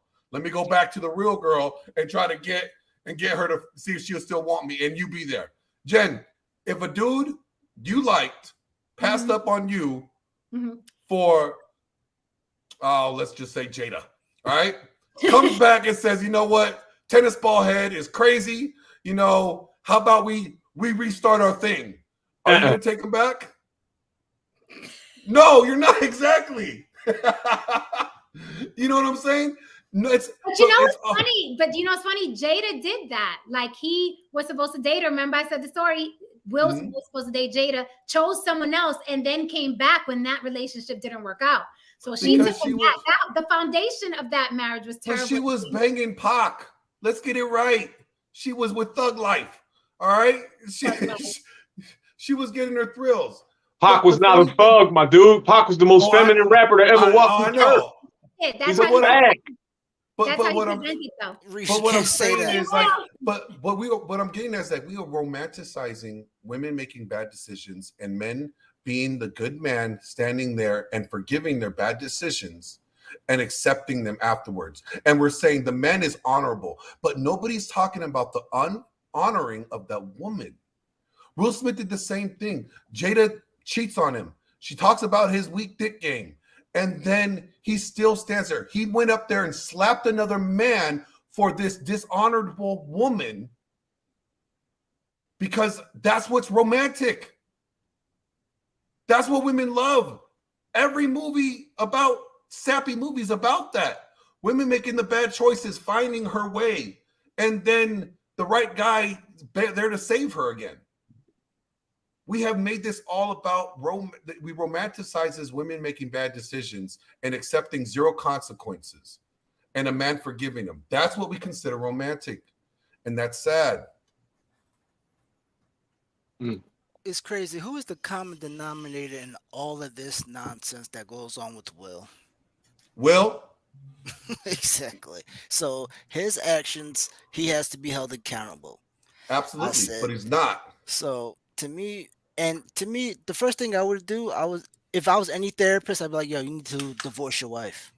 Because at the end of the day, she has you at a point where the world saw a mental breakdown because you gave this woman so much of your love where you said, hey, I'm giving you the power to destroy me. And she says, I'm going to destroy you on national TV.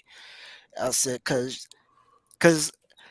that was the most historic Oscar night, I believe, because Samuel Jackson finally got his. I said, presented by Denzel at that. I said, and then it was produced by a black man. I said it was an historic Oscar night. and Jada said, "Oh, I'm not involved, so let me ruin it." It's crazy. So Because why Hey, don't listen, y'all, you two guys be around stars and stuff, right? I want y'all to hook me up. I want to play Will Smith in the movie. Super chat break. Super chat break. My sis Tawana G says, since we disagree today, I'm gonna comment like this because Jada is innocent. Nah, but men who blame women for their action are weak to me. Says, I'll take that. I will take it. Yeah, I'll take it absolutely. too. I'll nobody take it. disagrees with that one. And Hell nobody's yeah. disagreeing with that. Hell Nobody's no. disagreeing with that at all. No, I agree. we're just saying basically the concept is how toxic people can affect somebody. Will is known as the good guy. He's been the good guy his whole life. But when the good guy reaches the top, but he's at the top with a toxic person, how can you check him? Like you see this man is going down a rabbit hole. His brain is basically fried. You can't tell him nothing because that's Will Smith. And his wife is just like, I know it's Will Smith, and I got full control, and I can make this bear come out anytime if I keep poking it. I said, It's always good to have that partner there with you to catch you when you're about to do something stupid, though. And it's like Denzel, protection, damn near. that's why I keep throwing Denzel's wife in there. Denzel's It's a wife form would of say, protection. "Listen, sit down." Like You should have when a man- protected him. exactly. She what started all this bullshit with that entanglement. I hate that fucking word. Hey, there's a music video out there called Listen, that is the Entanglements. greatest joke of all time. Okay, An entanglement is what happens when two worms are rumbling. It's not. I'm just She's saying a what's whore. wrong. I'm just saying they're two skinny people. It fits. You know, That's there's funny.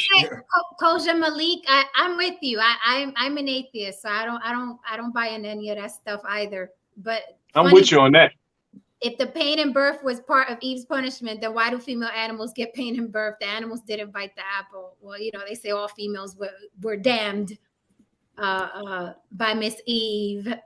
Ill Doctrine says people are romantically sensationalizing what he did by using defend and protect. The only thing under attack was her dignity, and he could have preserved that by gathering her and leaving, or not. He could have He could have shot a joke back at him. Will Smith is nice with the jokes. He could have shot one back. Well, you know why he did that instead of walking out, because there's no way to preserve her dignity. She already lost her dignity a long time ago in the public eye. Ooh. The only person that actually has any sense of dignity for her is Will. Y'all know Chris Rock history. He done had some marital problems and shit, and some Will Smith could have easily got at him for real. You know what's crazy? If Will didn't do anything, nobody would have even cared about that joke. Exactly. The whole manosphere was man. If Will didn't do nothing, you know exactly what happened if Will didn't do nothing. You can finish my sentence for me. That's how you know the joke wasn't bad when everybody was like, "What did he say?" Everybody was like, "What did he say?" Like, what was the joke? What was the joke? This is how sad it is. Will has been in this industry for over 20 years. He has done such amazing jobs in movies. 7 Pounds, I think he should have got an Oscar award for that. Oh my God, movie. You know what I mean? Like Collide, he should have got an Oscar for that. Or Concussion, he should have got an Oscar for that. I didn't see that one. He should have got, and he got an Oscar for King Richard, finally. Pursuit of Happiness. Pursuit of Happiness, he should have got an Oscar. But the fact is that he saved the world 3 times. Yeah. We got a fake Mr. Real Estate in the chat, and how I know it's fake because E Black made that motherfucker change his name. Yo, I know that ain't Mr. Real Estate. That motherfucker changed. We are talking about, the thing is his career. We're talking about this man's longevity here. This night was about his career. This was not an alopecia support group. Okay, this was about his career, and this is where frame falls into place. Okay, if you guys don't know what frame is, it's a psychological term meaning this was the way that you filter your decisions. Okay, how you live your life, your frame, right? For instance, if I'm a movie director, I'm making a movie, I'm getting ready to shoot a music video in 40 minutes, I got to leave here. But if I chose not to cast somebody because someone else said no, then I'm not living in my frame, I'm living in their frame. For instance, let's say me and Jen are together and Jen's like, oh, you better not go hire Anne Hathaway. You know, and I'll be like, oh, okay, never mind, Anne Hathaway off the list. That's me living in Jen's frame. Not my frame, because my frame could have been, Anne Hathaway could have been the perfect person for that role. I would be like, hire her because it's gonna be cha-ching. Cash money. But you know what I'm saying? But it's like Will did not, that's exactly what it shows. Will was not in his own frame. The night was about him, and he was more concerned about her feelings over a light-handed joke. And he blew it out of proportion. For her, it wasn't for him. Again, you see what I'm saying? Like, his frame wasn't like, all right, you know, we just need to sit tight, take the joke. You know, we're here for my award. Okay. And this is what we're here for. We're not here to beat up Chris Rock over jokes. But because he chose. What's up, Chef Shapino? I have to disagree with Sugar Bum. And I get where she's coming from. She's team black man, beat a black man's ass if he's disrespecting a black woman. I truly do get it. But I'm like, some of the stuff you're saying is so off the wall. Everybody more worried about his career than him. The man is 50. How long does he have? I'm not worried about his career. His career is intact. But there's a thing called legacy, right? His career is intact. Again, as his woman, I don't want part of my husband's legacy, who's lived a stellar life and has had a stellar career, go out like a chump who slapped a little guy on stage over a joke. Again, just my opinion. There is such thing as legacy. I had a very famous friend who I adore, and he was in that 50-year range, right? He's no longer with us. But he was the type of person who, you know, was getting different women pregnant. And I sat him down and said, dude, you can do whatever you want. You got the millions, you got the fame, you got the resume, but there's such thing as legacy. There's such thing as what your children are going to know about you. Do you want to be the guy that has 4 or 5 different baby mothers? It is not cool. So there is such thing as protecting your man's legacy, your friend's legacy, your brother's legacy. There is such a thing. I'm not worried about Will's career because I'm like, his career is intact. His money is intact. He's not going to lose anything. Matter of fact, he gained because people think that it was cute. It was cool, right? So he gained, but then he also lost a lot of respect, right? But long as he's wealthy and rich and still married, he doesn't care. I'm sure he doesn't care. That's why he was partying after and dancing. Everybody was dancing with him. So his career is intact. I'm just saying legacy. Like, I wouldn't want that attached to my husband. Pero, bueno. Again, and somebody said, well, what if it was about his daughter, not Jada? You know what?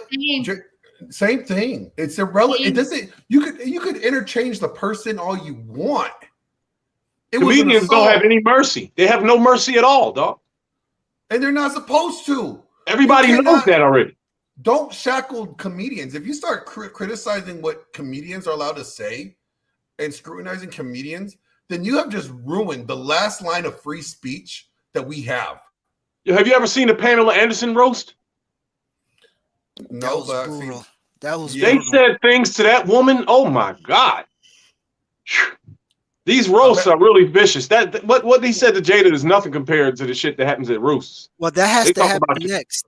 You know, he has to get roasted. He has to go on the same thing with Justin Bieber when he was wilding. You have to go right and be sacrificed real quick and jumpstart your career. You think he can I don't know. I don't think Will can handle it. I really don't.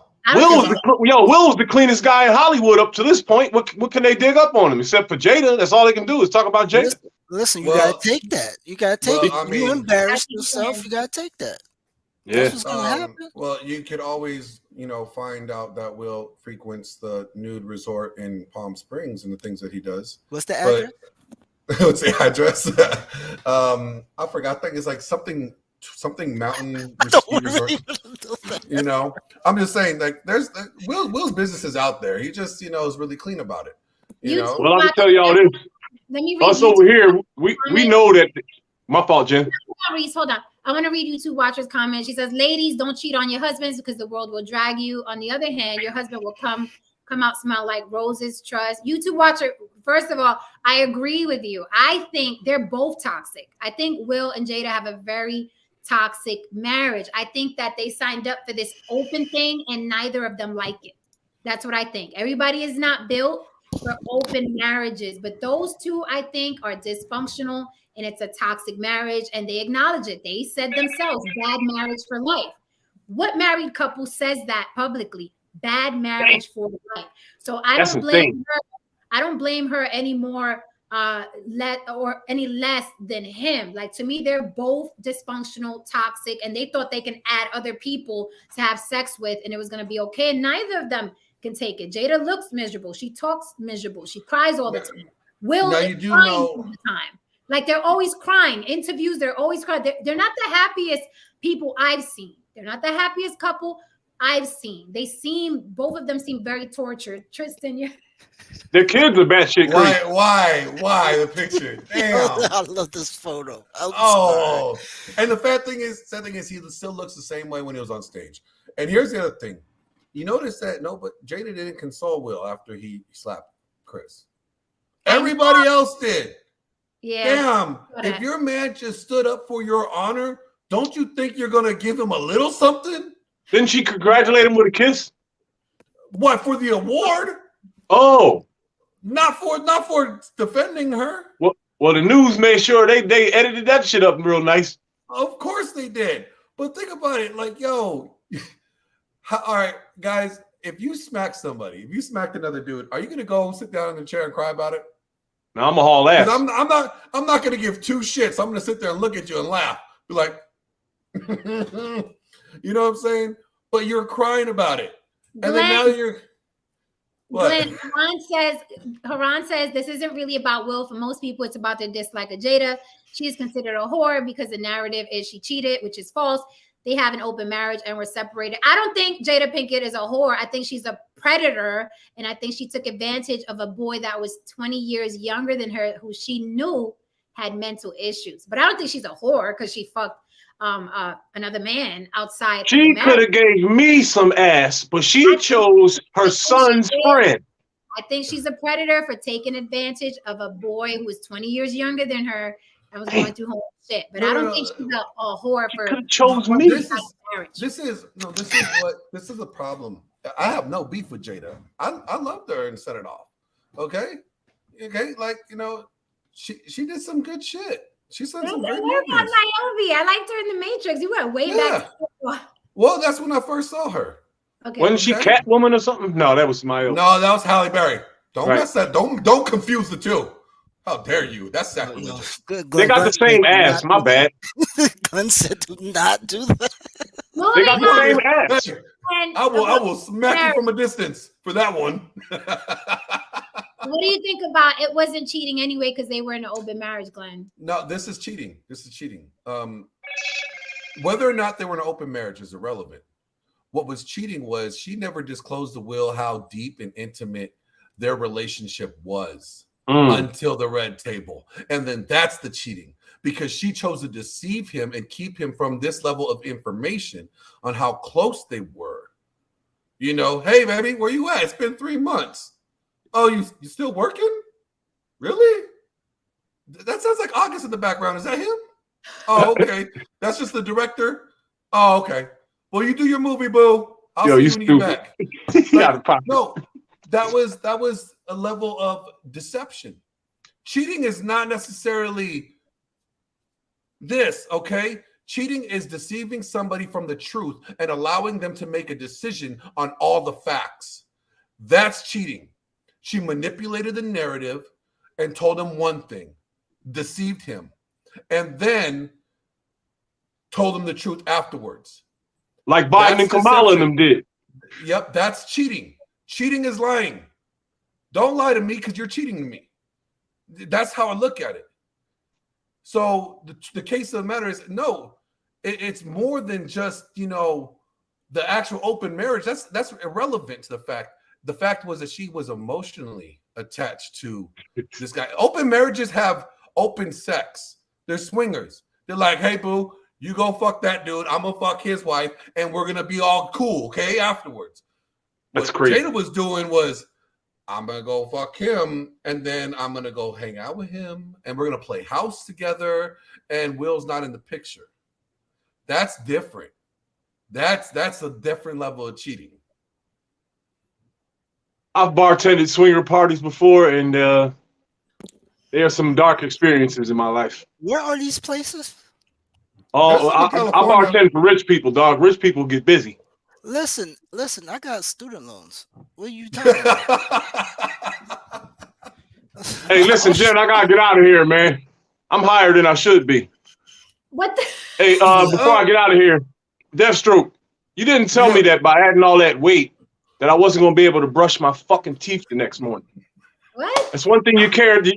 I think you left that out on purpose. Real. Just wait till you do leg day and you try to wipe your ass. Oh shit! Tomorrow. All right, I love all of y'all, man. All right, be easy. Thank you, Reese. All right, It Reese. was a real slap, Reese. It was real.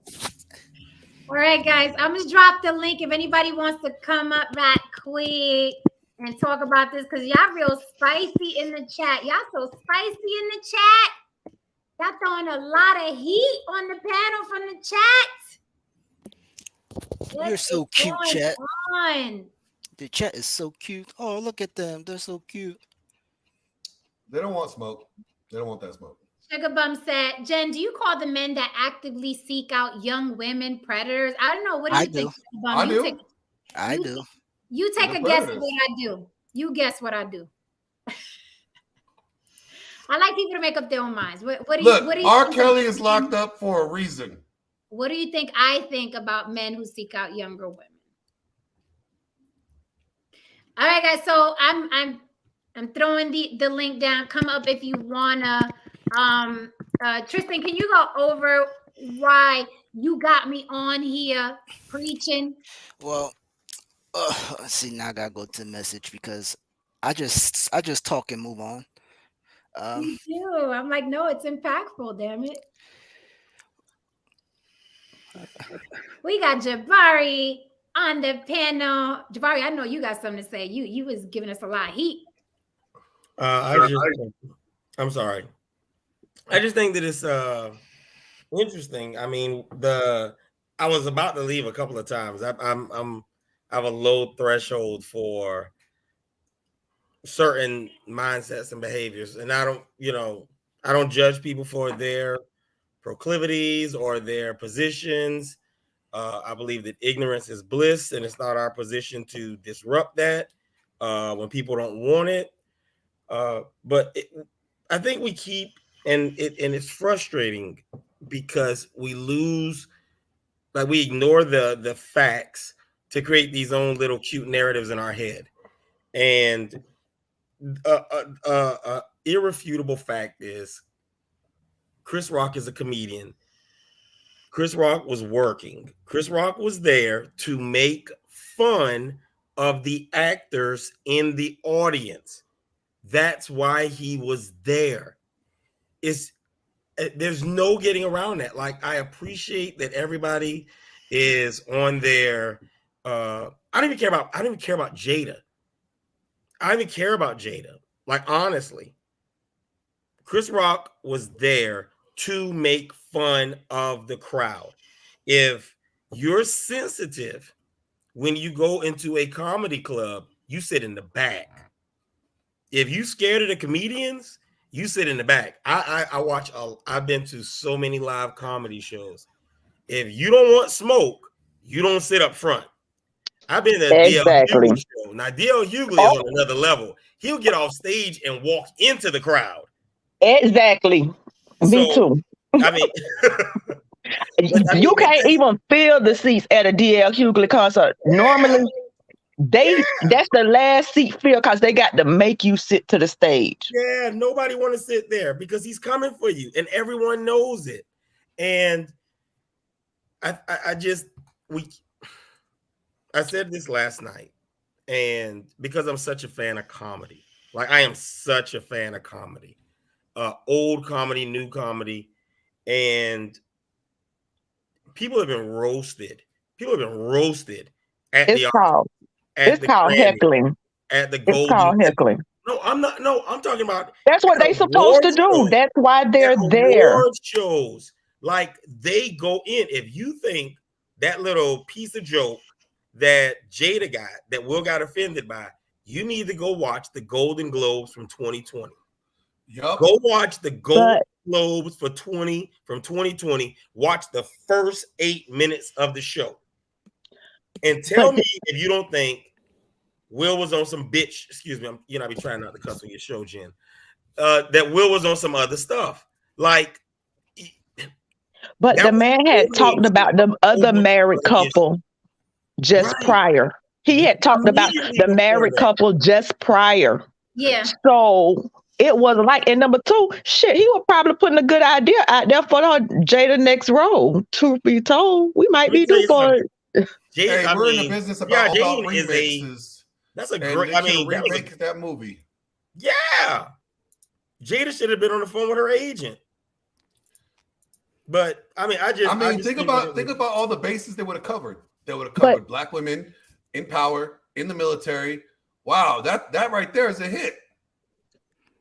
But you got to, I mean, and let me throw this out there because nobody has pointed this out. Somebody else mentioned this publicly. They made the same jokes about Natalie Portman after she did V for Vendetta. Yep. They made the exact same jokes. I just think that's an old joke. It's an old joke. It's a really old joke. I just think that it's some people were saying last night, and I agree, this is a culminating action for Will.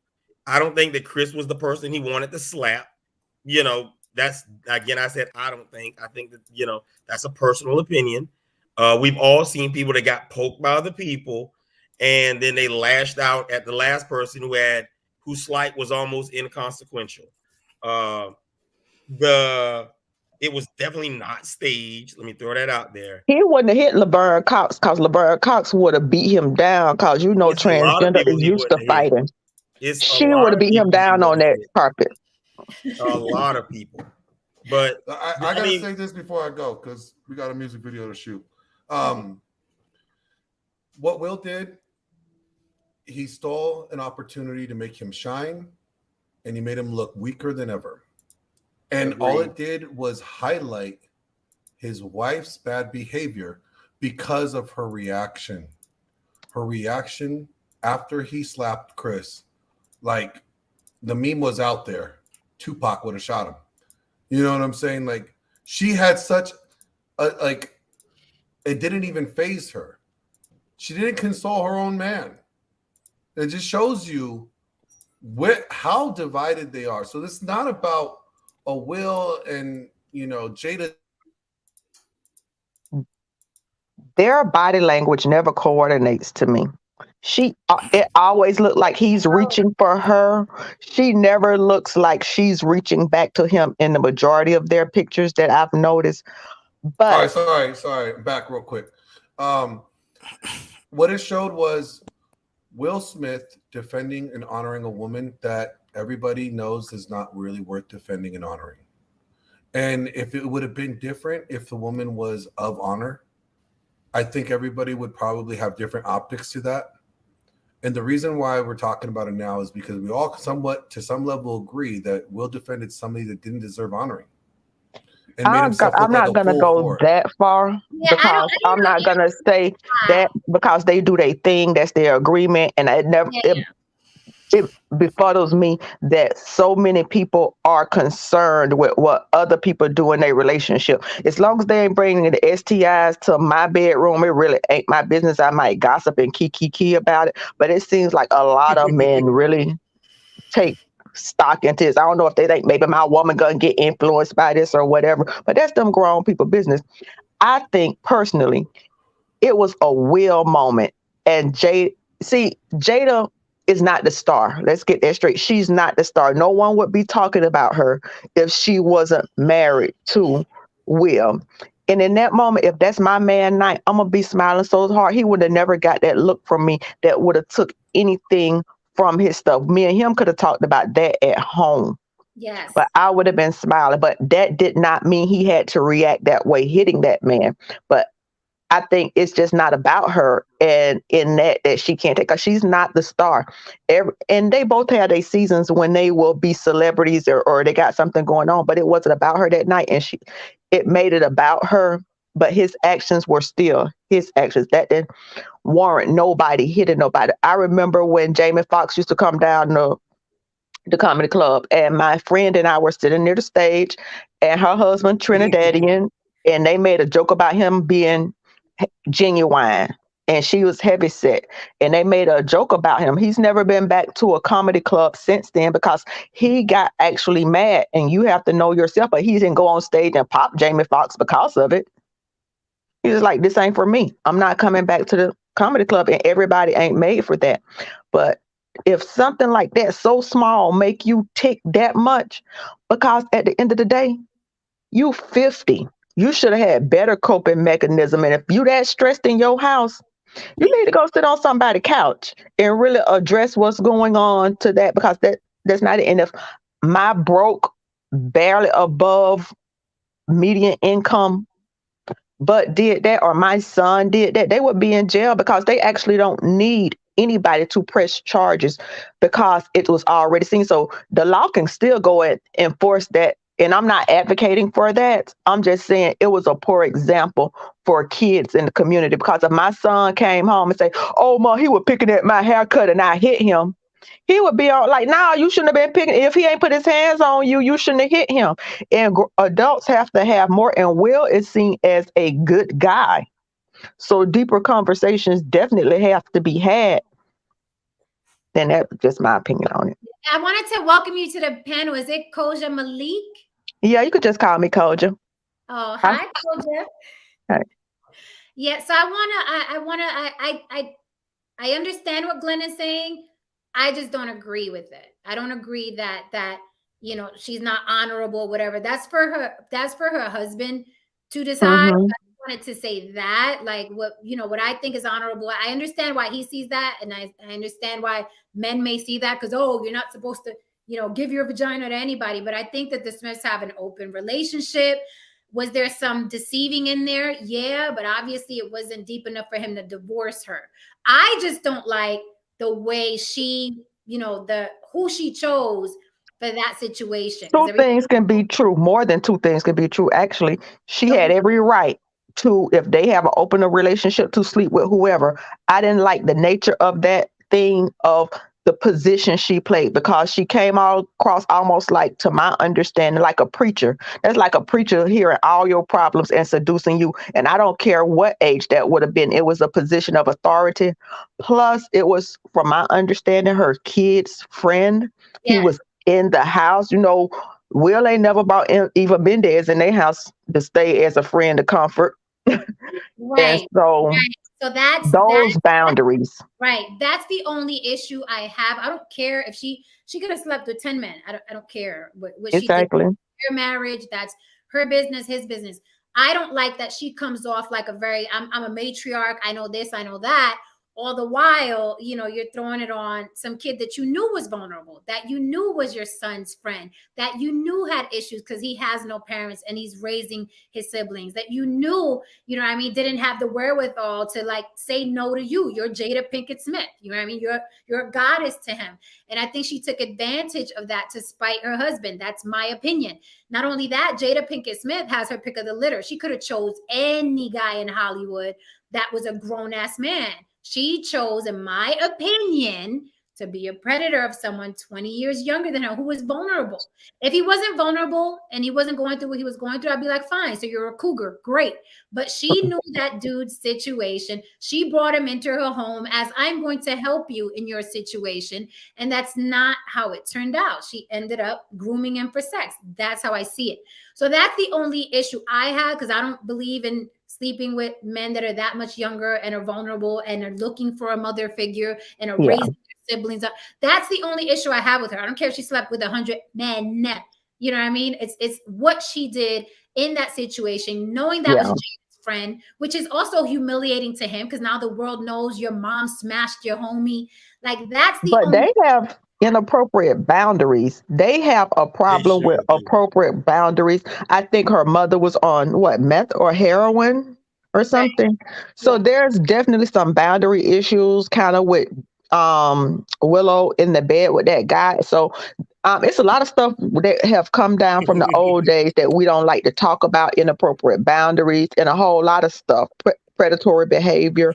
And it's not only just because you're 18, if you're 55 and you're going with a 18-year-old, there's some predatory behavior in there because there is some life experience. I know my 18-year-old son is not the same that they're going to be at 25-year-old. And I know my 18-year-old self is not the same person at 26 or 36. So we don't like to discuss predatory behavior because they want to take these old religious points of view, which was really a bunch of predatory old men. Because, girl, when we dissect that Bible, we talk about the man that came home drunk and they claim his 2 virgin daughters took advantage of him. And we know how that story really worked. But they edited that Bible, and I'm going to let them edit it that way. But it's really some deeper conversations that this could spark about boundaries, about stress triggers. And even though they rich and whatever, we all have the same problems at the end of the day. Right. Juana G says, Jada didn't do anything. I don't understand. Y'all Will jumped on stage. The open marriage is not the problem. We went over that. It was exactly. And Jada didn't do anything, but she could have done something. That's the point of this stream tonight. We're just peeling back some of the layers, and that happens to be one of the layers. She could have done something to prevent that. And their open marriage, I disagree that it's not the problem. I have to say that their open marriage and the compounding of all the shit that they're going through, and that blew up into that situation on stage. So I think it is a problem, and they've made it obvious that it was a problem by what they say publicly, from his book to her Red Table Talks. They've made it obvious that their open arrangement is a problem. Now you look at Monique and her daddy, her husband, they have an open relationship. They've spoken about their open relationship, but you don't see this going on with them because obviously they have an open relationship and they're both happy in that open relationship. I've never seen, any public displays of you slept with this guy, you slept with them, well, you got me back, well, I got you back, bad marriage for life. So I think open marriages can work if 2 people are willing, they're not resentful, they're not jealous of one another, they're not sleeping with the wrong people, because even in open marriages, there are rules. I just don't think that they do marriage well, open or otherwise. Monique and her husband also have an open marriage, but you don't see this public displays of toxicity and stupidity. So I think that their open marriage is a problem for them, obviously. Otherwise, we wouldn't be seeing them crying every 3, 4, 5 shows and talking about how horrible she did this and he did that, and he wouldn't be overcompensating. So I think that they're both, honestly, my advice, if I was their friend, y'all need a break and y'all really need to figure out both your traumas, because it's like tornado met volcano and put a ring on it. That's what I see from the outside looking in. If they were my friends, that's what I would advise them. We all see it. Like, everybody sees it. I don't let the celebrity part of it get in my way. We all see they obviously have a very toxic marriage that they admitted to. I don't know what couple would say bad marriage for life. Who says that? Who says that? This is the first time I've seen something where it's caught on TV, caught on camera, and the police says, we're not going to do anything. I remember the police will lock you up regardless of who saw it or who did it. They be like, exactly, you're going to jail. Well, they do that. I mean, honestly, and I hate to interrupt, I apologize for interrupting, but that happened in California. California is a place where people get out and, you get out of jail because you crying too loud and you getting on the other prisoner's nerves. So, I mean, this isn't a normal place or a normal time in that regard. A lot of people are, not Jada's fault. I don't care about Jada at all. I mean, I understand the topic of the day. But in the end, when you have I just don't like all the excuses that are going on,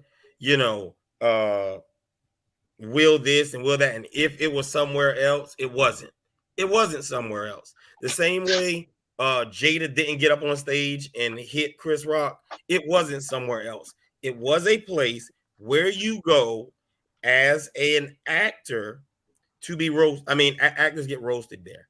Actors that are nominated get roasted. Like, if you've never seen an Oscar before, you go back and watch literally every Oscars for the last 60 years. 60 years. They roast them. And if you read up on it, they'll tell you they brought in comedians to roast them because they wanted them to seem human. They wanted to be known that they didn't take themselves too seriously. Now, I want y'all to think about that. The point of comedians roasting them was to show that they don't take themselves too seriously.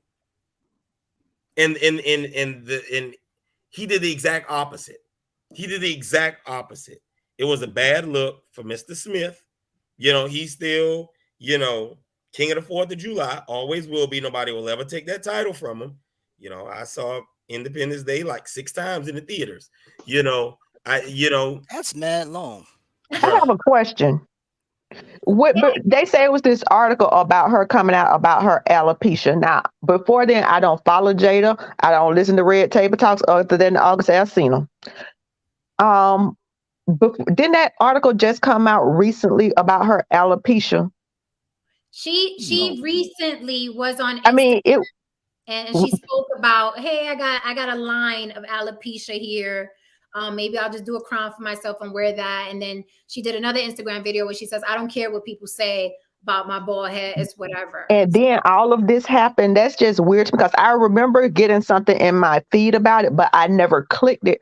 But her alopecia is not like everybody, some other people alopecia. She could have put a track in that head if she wanted to. She'd been wearing her hair short for a very, very, very long time. Ayanna Presley has alopecia. The representative. So Black women been walking around with a loss of hair from medications, hypertensive medications, diabetic, all kinds of medications.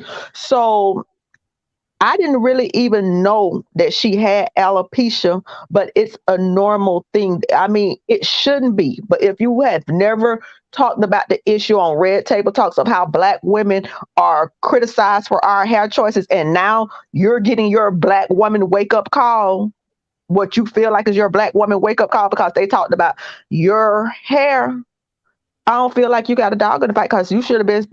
I mean, a lot of times we aren't compelled to say anything until it happens to us. But she been having Red Table Talks all the time, and I don't follow them. But she could have been talking about the issue of how, because people want to say, oh, everybody talk about Black women hair, weave, this, and that. She could have had a Red Table Talk about that.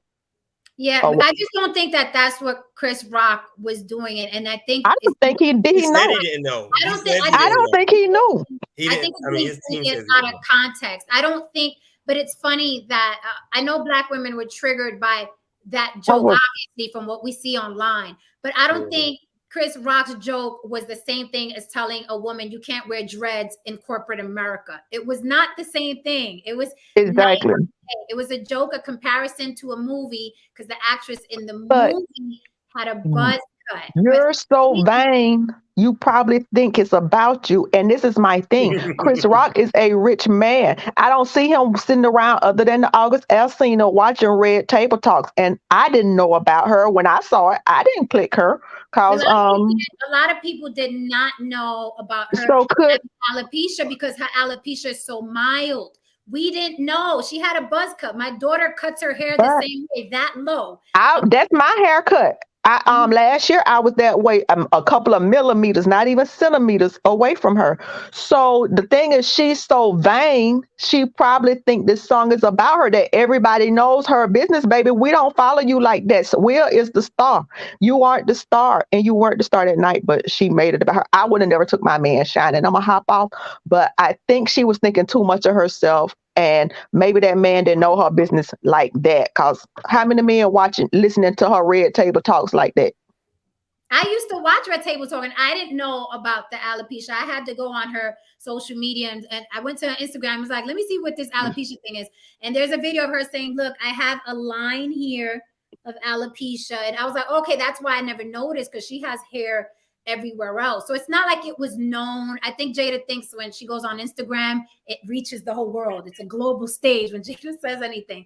But unless you watch Red Table Talk or unless you follow her on Instagram, you would not know I don't She think could have got a clip in if she wanted to wear hair. She obviously want to wear her hair short because she could have got a clip in. She could have got some bonding glue and bonded her little strip and blended it in with the rest of it if she want to wear hair. I'm not. It didn't look like that degree, but I'm not gonna speak on it because everybody have their stuff.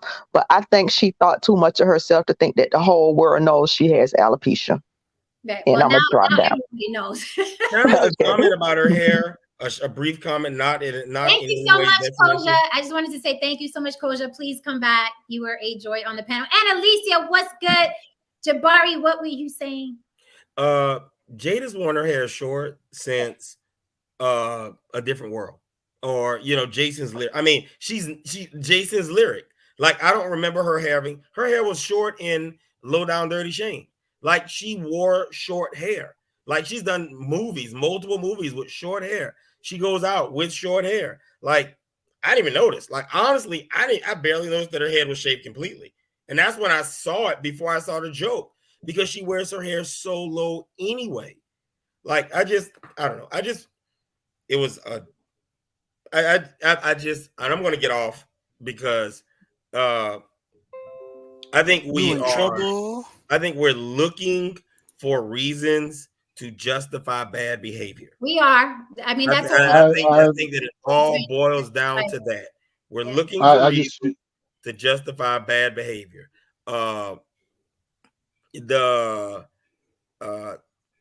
Everybody who is in that theater understood the rules. Everybody. All of the that's why those people don't bring certain people with them when they go to those nights. I mean, that's just the truth.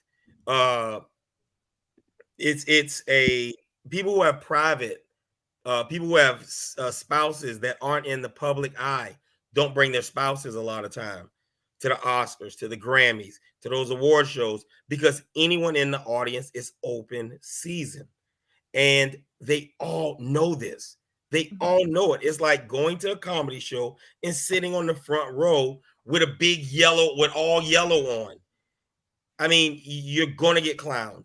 And to act like something like it's so bothersome when what you know is going to happen happens is just ridiculous. And, because people have never been to the Oscars, don't know anybody who's ever been invited, don't know anything about that aspect of it, because people who have never been to a comedy show live don't know anything about what work goes into being a comedian, what it takes to actually put together a bit, go out on stage and perform in front of people. I think that we don't have respect for that aspect of it, and that's sad, and we won't appreciate that until it's gone. And I'm gonna leave it at that, and y'all have a good night. Good night, Jabari. I think that that's kind of the point. Like, I think that's the bigger point here. I think it's like the zeitgeist, like, right? Like, there's like a cultural shift, a cultural change. It's like the way that comedians are doing things, or maybe the way that society is being, how can I explain this? It's not like it can't sustain itself. It's not sustainable anymore. So now we're going to see like a shift in things. And that to me is the bigger problem. Like, I don't even know why people are blaming, like to me, in my estimation, Jada's actions and behavior is inconsequential to anything and everything in this situation. This is a grown man who's responsible for himself. He's responsible for how he feels, and he's going to do whatever he wants based on how he feels. Like, that's the reality. I don't care if he was given a prompt. I don't care if he was solicited. We all make choices at the end of the day. Like, that's it.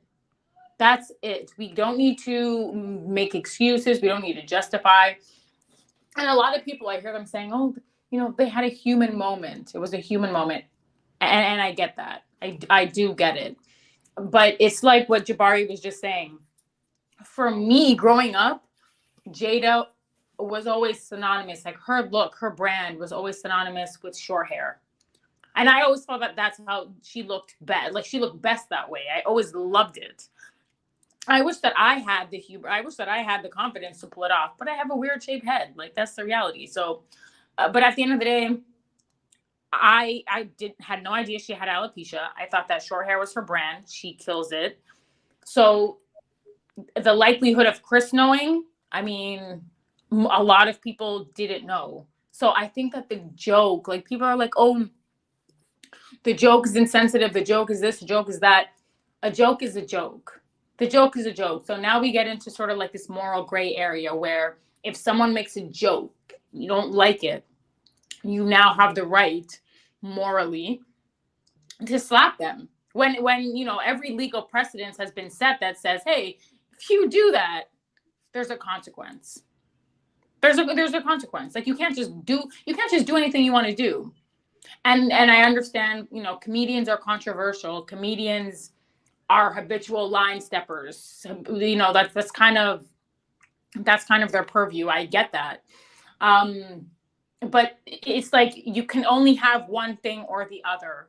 You can only say, you can't have both, because like either it's okay to slap people in the face if you don't like what they say, or it's not, right? Or you kind of recognize and acknowledge that things are bigger than you. It's not that deep. And these are comedians, whatever. Oh my God, I can't breathe. I just sprayed something and I'm like choking. Oh my God. It's some water. She coughed her mic off? That was hilarious. So I'll say this to my lovely sis. I'll say this. I agree with the latter. I don't agree with the former, because I don't think Jada's acts were inconsequential. I think even in a court of law, right? I saw a case last night, and this happens all the time. You can constantly tell somebody, I want you to murder that person. I want you to murder that person. I want you to murder that person. I don't have to murder them. But if you go and murder that person, we both go to jail. If the law finds out that that person went and murdered that person under my influence, guilty. Both of you. Not just the guy, because I didn't force him. I can't go to court and say, hey. I didn't force him. So I'm not saying that, I'm not taking, you know, I'm not putting the onus on Jada like, oh, it's her fault that Will went up there. I don't think so. What I'm saying specifically in this stream is she could have prevented it. Just like the case I saw last night, the mother could have prevented her son murdering her husband. It could have been prevented, right? That's my feeling. It could have been prevented. Not only that, Jada laughed after the slap. Do we have that information?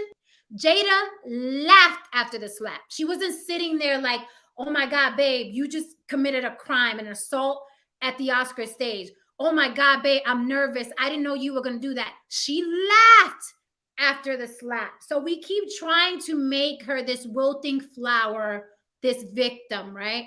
At the end of the day, like I said, it was wrong. Even if Chris Rock knew about the alopecia, which I doubt he did. Who the hell watches Red Table Talk? I doubt he did. And I understand that comedians are habitual line steppers, but that wasn't even stepping over a line. That wasn't like, hey, how big is August's nutsack? It was a very light joke about something she allegedly felt sensitive about. Because we're alleging, to me, it was more ego. To me, that was a manifestation of how toxic that marriage is. That marriage is toxic, okay? Prior to the Red Table Talk, if you ask me, prior to the Red Table Talk, those two were the Obamas of Hollywood. I said that before. They were royalty. That's how I looked at them. I promise you, after Red Table Talk, I was disenchanted. I was like, these are just two idiots that fuck around when they want and they just have a lot of money. They're ratchets with money. That's how I started seeing Jada and Will. That was their doing. And that's how the public started seeing them, to the point where they started saying, can we get Jada and Will to shut up? We don't want to know about your marriage. That's what was trending online. We will pay them to shut up. Why do they keep talking about their sex life? Because they turned into ratchets, Hollywood ratchets. And I think what they wanted was to play both sides. They wanted to be Hollywood ratchets, but they don't want anybody to talk about them. She laughed after he slapped that man. Again, I would have been nervous. Like, oh my God, why did you just do that? Remember when Kanye West snatched the microphone from Taylor Swift? Beyonce was in shock. When they put the camera, she was like, what is happening? What is going on? Jada laughed. She laughed. So if she laughed, do you not see that this is again? Now, meanwhile, her husband was crying on stage. She laughed. That to me is a toxic woman. That is toxic to me. I would have been nervous. I think the average woman would have been like, holy, what's going to happen? Is security going to come? I shouldn't have made that face. What's going on? She laughed. She laughed. And that's what she is toxic. She's toxic, but they are toxic together. He's toxic as well. The open marriage thing does not work for them, in my opinion. It doesn't work for them. They don't do it well. I've seen open marriages that work. I don't think theirs is one of them. That's all. That's all I'm saying. So it's not beyond the alopecia, beyond the hair. They are toxic, and it blew up in front of the world like it has been for like the past 2 years now. It just blew up. It just blew up. Welcome the consultant. Hi, how you doing? Hi, how are you? What say you? I don't know how long you've been listening. And anybody could respond to what I was saying, by the way. Can I say something? Yeah. Hold on, AJ, we gotta leave Sugar Bum alone. We gotta leave Black woman alone. This is the time. This is the time. You must be exemplary, go above and beyond. But what we're not gonna do is what you're currently doing. We're not gonna do that, AJ. Yeah, I just have a quick question. I don't want to be on long, but can you guys hear me okay? We hear you fine. Mm-hmm. Oh, awesome. All right. My quick question is regarding the infamous slap, right? Will Smith had to walk up quite a way to get to Chris Rock. Now, are you familiar with the parasympathetic system? No. Well, that's your fight or flight response. And so usually, What's it if called? you're in parasympathetic. Okay. Yeah, the nervous system. Oh, I'm familiar. I know this. Yeah, it's basically just like fight or flight. I mean, to put it in like short, we've all heard of fight or flight. So it's like, Will, they weren't face to face when the joke happened. Will had to get up out of his seat, walk all the way up to Chris Rock.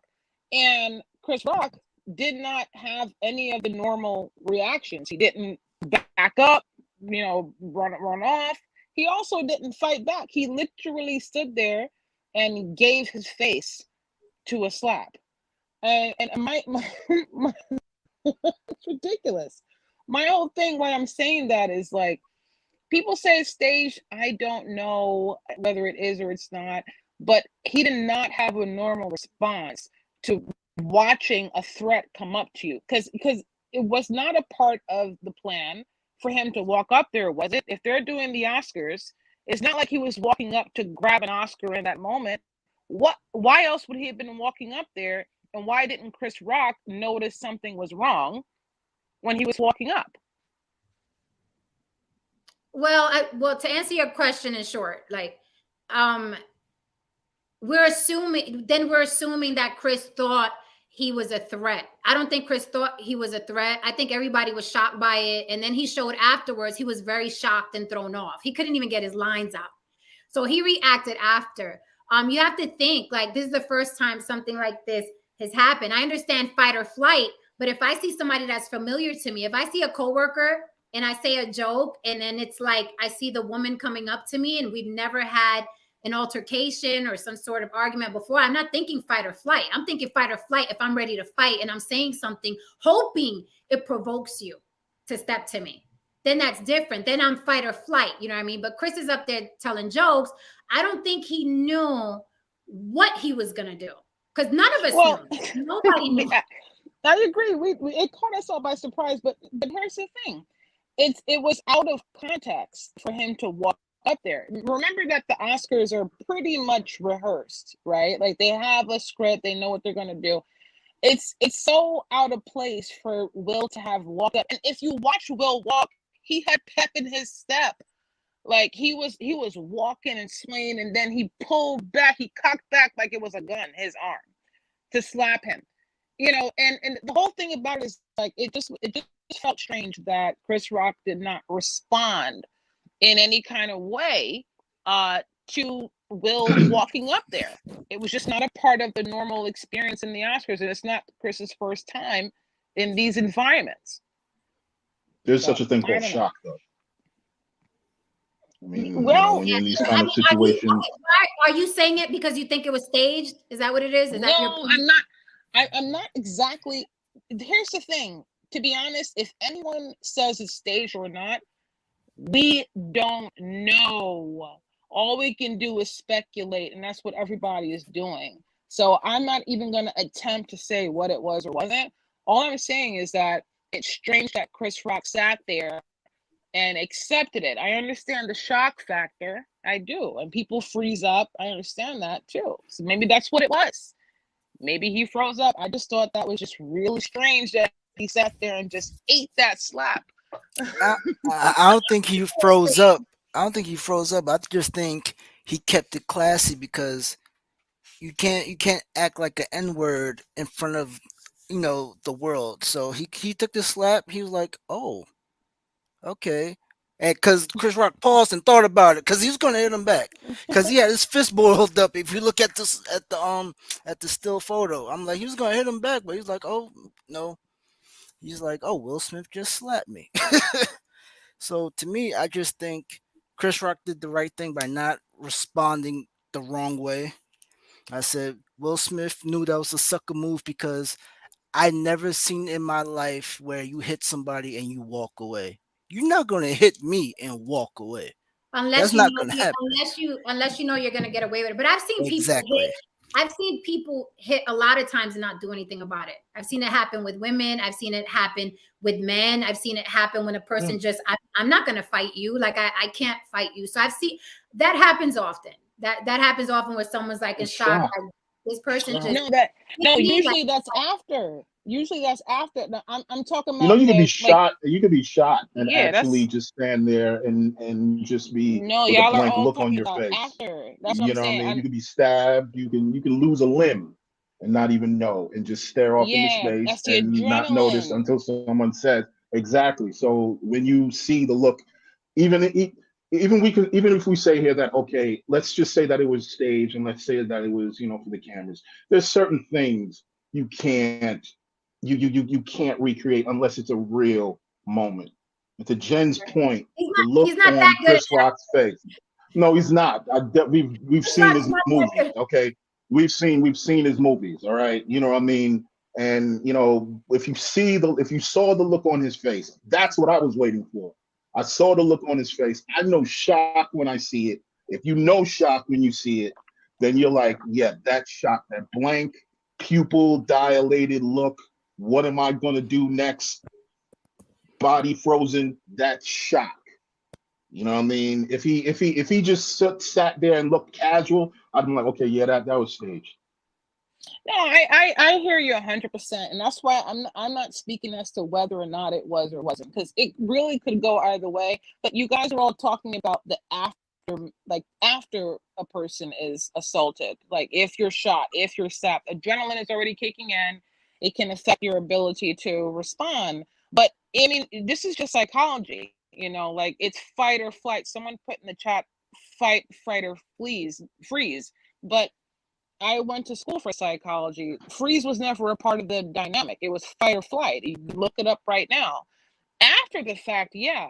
I'm just saying, if it was me, I'm thinking about myself. If someone was like walking up, pacing the way that Will was, because y'all saw him, unless you didn't. But the Asian channels had him literally, they showed him walking up there. He was pacing and with like a whole sway, like, to a whole pep in his step. And if it was me, I'd have backed up. I would have backed up, because backing up wouldn't change what he's going to do.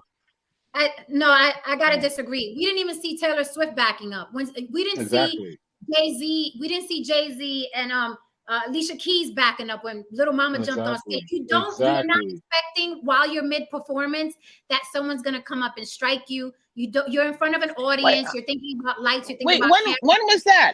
Okay, you mentioned, just so I know what you mean. I'm sorry, but just so I'll follow you. You mentioned like, okay, take Taylor Swift for example. What situation are you referring to with Taylor Swift? I'm talking about when Kanye went on the stage. It was not planned. Took the microphone from her and said Beyonce should have won X, Y, and Z. Taylor Swift did not fight or flight. She was just like, okay, what's happening? What's going on? Frozen. Same thing with Jay-Z and Alicia Keys. When you're on stage performing and you see another performer walking up to you, I think Chris thought maybe he's gonna come up and say something, take the mic or whatever. You know what I mean? I doubt that Chris was like, this guy's coming my ass, because it's too far-fetched. Like when you're performing, it's too far-fetched to think someone's coming up to assault me. So he probably thought he was going to say something or agree or laugh, or, you know what I mean? When you're on stage, it's kind of like, and I'm speaking as someone who approached someone who was mid-performance. I did the same thing. I was in a situation where I was angry at that person, and that person knew him and I had beef, and he didn't even like react to it because he didn't know why I was You rushed the stage before Jen? Yes. It's Jen. She has done everything except fly drugs to Colombia, probably. Oh, God. Allegedly. Well, you know, I'm not saying alleged nothing. I got her file. Allegedly. And I have video of it. I have a video link to it. And that person didn't even, and he knew him and I had beef. So he didn't even react. He was it was like, a man? Yes. Yeah, but these are men and women examples. I mean, that was a whole man on man type of thing. Like, yeah, but they didn't have had they been arguing prior to, I get what you're saying, but there was no reason for Chris to feel like, oh, this guy's coming to beat my ass. When I saw him it was her reaction, Jada's reaction. Because remember, Chris couldn't see that. But Chris couldn't let's see put it that. this way. Let's put it this way. Let's put it this way. Okay, let's put it this way. Replace Will Smith with Mike Tyson getting on the stage. Do you think Chris Rock would have stood there and looked in a daze? Do you think that in his mind, the moment that he saw Mike Tyson get on stage, he would have already known that, okay, something is about to happen? If someone sees Will Smith coming at them, 9 times out of 10, you're not thinking that Will Smith is coming to accost you. You know what I mean? If you see a certain dude coming at you, or a certain person with a particular reputation coming at you, 9 times out of 10, you're going to be like, okay, this is about to be something that's going to be what it is. And you're going to square off. Now, I wasn't there, you know what I mean, when you know, Jen allegedly jumped on the stage. You know what I mean? Look, I'm saying alleged. I don't want to, look, listen, I say alleged because I don't want anyone asking me any questions, just in case this is being recorded. You know? I know nothing. I saw nothing. So allegedly, she jumped on stage. You know what I mean? I'm pretty sure, dude, he probably saw her, but he was like, okay, it's probably on site like she said it would be. It is what it is right now. You know what I mean? So whatever. He was off the stage. Don't tell me anymore. Don't tell me anymore, please. Don't tell me anymore. I'm not answering questions. She should have said, because he knew we had beef. I'm like, wait a minute. I'll say this. Like, when I saw Will Smith walking on stage, I really thought he's going up to say, it's Will Smith. It's America's sweetheart. He's going up there to say, that's what I'm saying. Or throw it back at Chris Rock, or I would have never and I'm sure Chris Rock was thinking the same thing. Like, we boys, we homies. Them two have worked together. They're in pictures together. They Did hang you out watch together. it live? Say again? Jen, Did you watch it live when it was happening? Can I say something real quick, Jen? Can I say something real quick? Because I gotta go. Okay. Yeah. Yeah.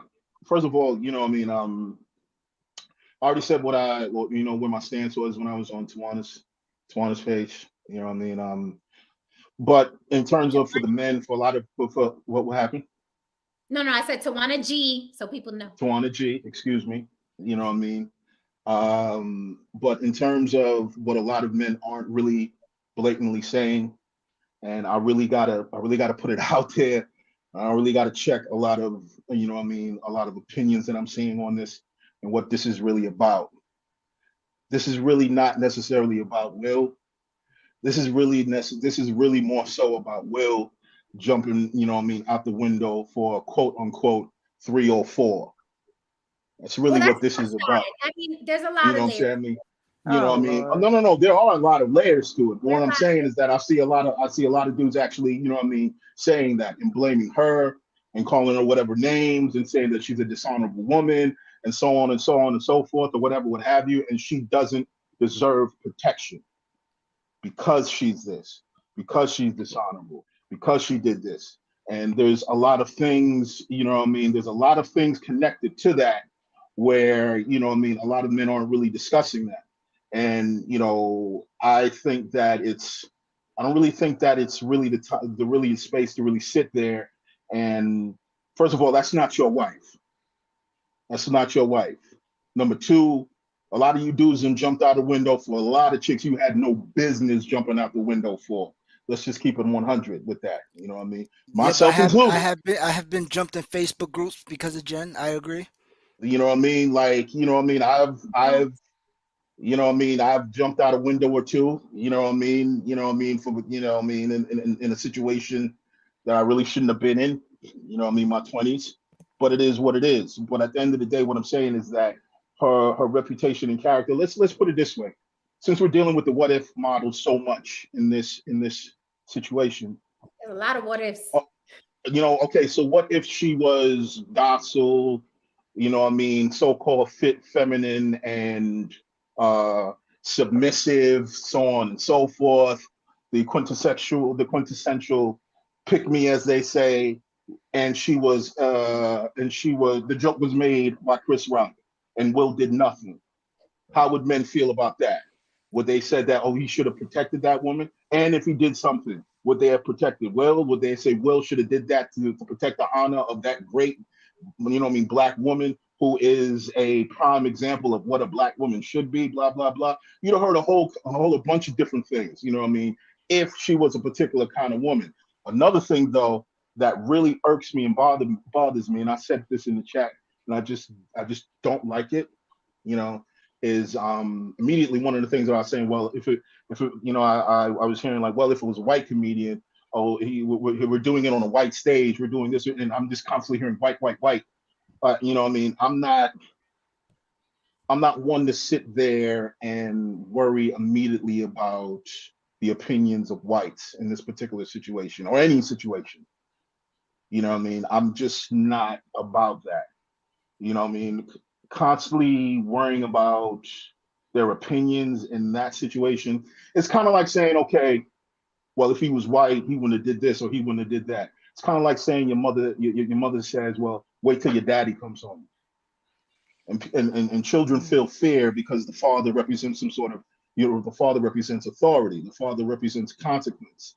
You know, by inserting white people in that scenario, then it brings about this air of like, well, there would have been consequences. He knew there would have been consequences, so he wouldn't have did anything. It just puts white people on this pedestal and it just makes them feel untouchable. And I just don't agree. I just don't agree with those kinds of they are scenarios. on the pedestal. They run. You know, they what I run mean? this country. Yeah, well, you know, that is well, one thing. They may be in the social hierarchy. They may be above us, but I don't pedestalize anyone. You know what I mean? No one is my deity. They're you know there. What I mean? You know what I mean? No one is my deity and so on and so forth. But I added race, but not in that way. I said no. I don't use you for that because I know you when you use things like that, contrary to what a lot of people, you know what I mean, may think, you're actually looking at it from a particular lens and you're not using it in the manner, on the surface manner that they're using it. I'm talking about the people who are actually afraid of white people. Right. Now I'm talking about the, you know what I mean, particularly black men. You know what I mean? Who their white boss probably could have said something about their wife at the at the company function, and they wouldn't have done anything. You dig what I'm saying? And I've actually seen that happen. All right, you know what I mean? I've actually seen that 100 times. Yeah, black men have.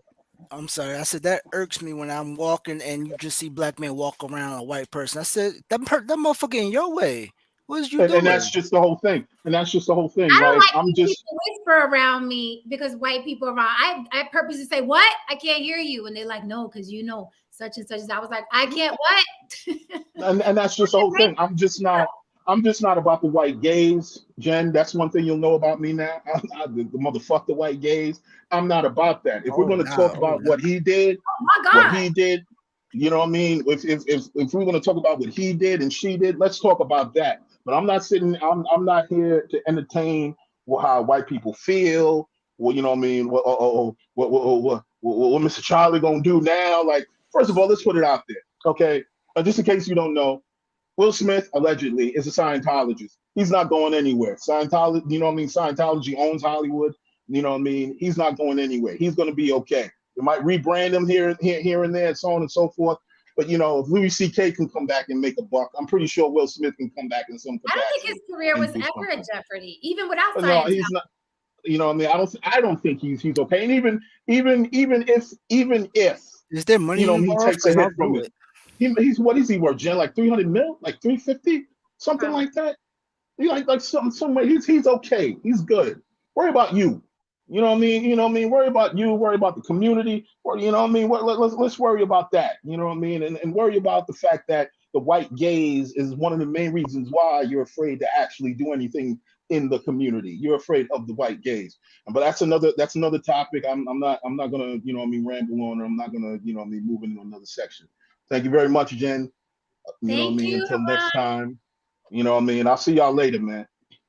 Definitely. Right, this is a deep one. There's a lot of layers. Thank you, Haran. You always have great commentary. Welcome, the King of Lions. What say you? I don't know how long you've been listening, but I'm sure you saw the caption. What do you think so far? On my output, hello, Jen. My output exactly. I think though, what I see is it's on stage. Like I understand y'all's point of view on it because I was listening on it just now of the whole situation. But I think the whole thing was staged. You know, especially the whole slap thing. And I mean, what's the right for somebody to disrespect somebody's wife? No, but I feel like the whole thing was staged. Okay, that's what you had to add. That's it. So then you don't. All right. So then you don't really have an opinion. If you think it's staged, then it was staged. There's really nothing to talk about. Well, I can explain how it was staged. Actually, I mean, here's the thing. We all say that it wasn't staged. So it's like, I mean, the conspiracy theories are cute and they are entertaining. But if you had eyes and ears, and if you know even a little tinge of body language, you can tell it wasn't staged. I know a lot of stuff is floating around on social media. And I said earlier that people who run social media purposely drop these things on timelines so people can argue about it to no end with abandon for 3, 4, 5 hours. It's how they keep people on social media. It was obviously real. So I'm not about to sit here and entertain a conspiracy theory. And I say that respectfully. It's just like, it's obvious it went down. Right. Because there were too many moving parts. I mean, he was crying on stage. She laughed at it. She wanted him to go up there. It's just too many moving parts. Chris Rock was obviously stunned. He stumbled his words. He didn't know what to do after.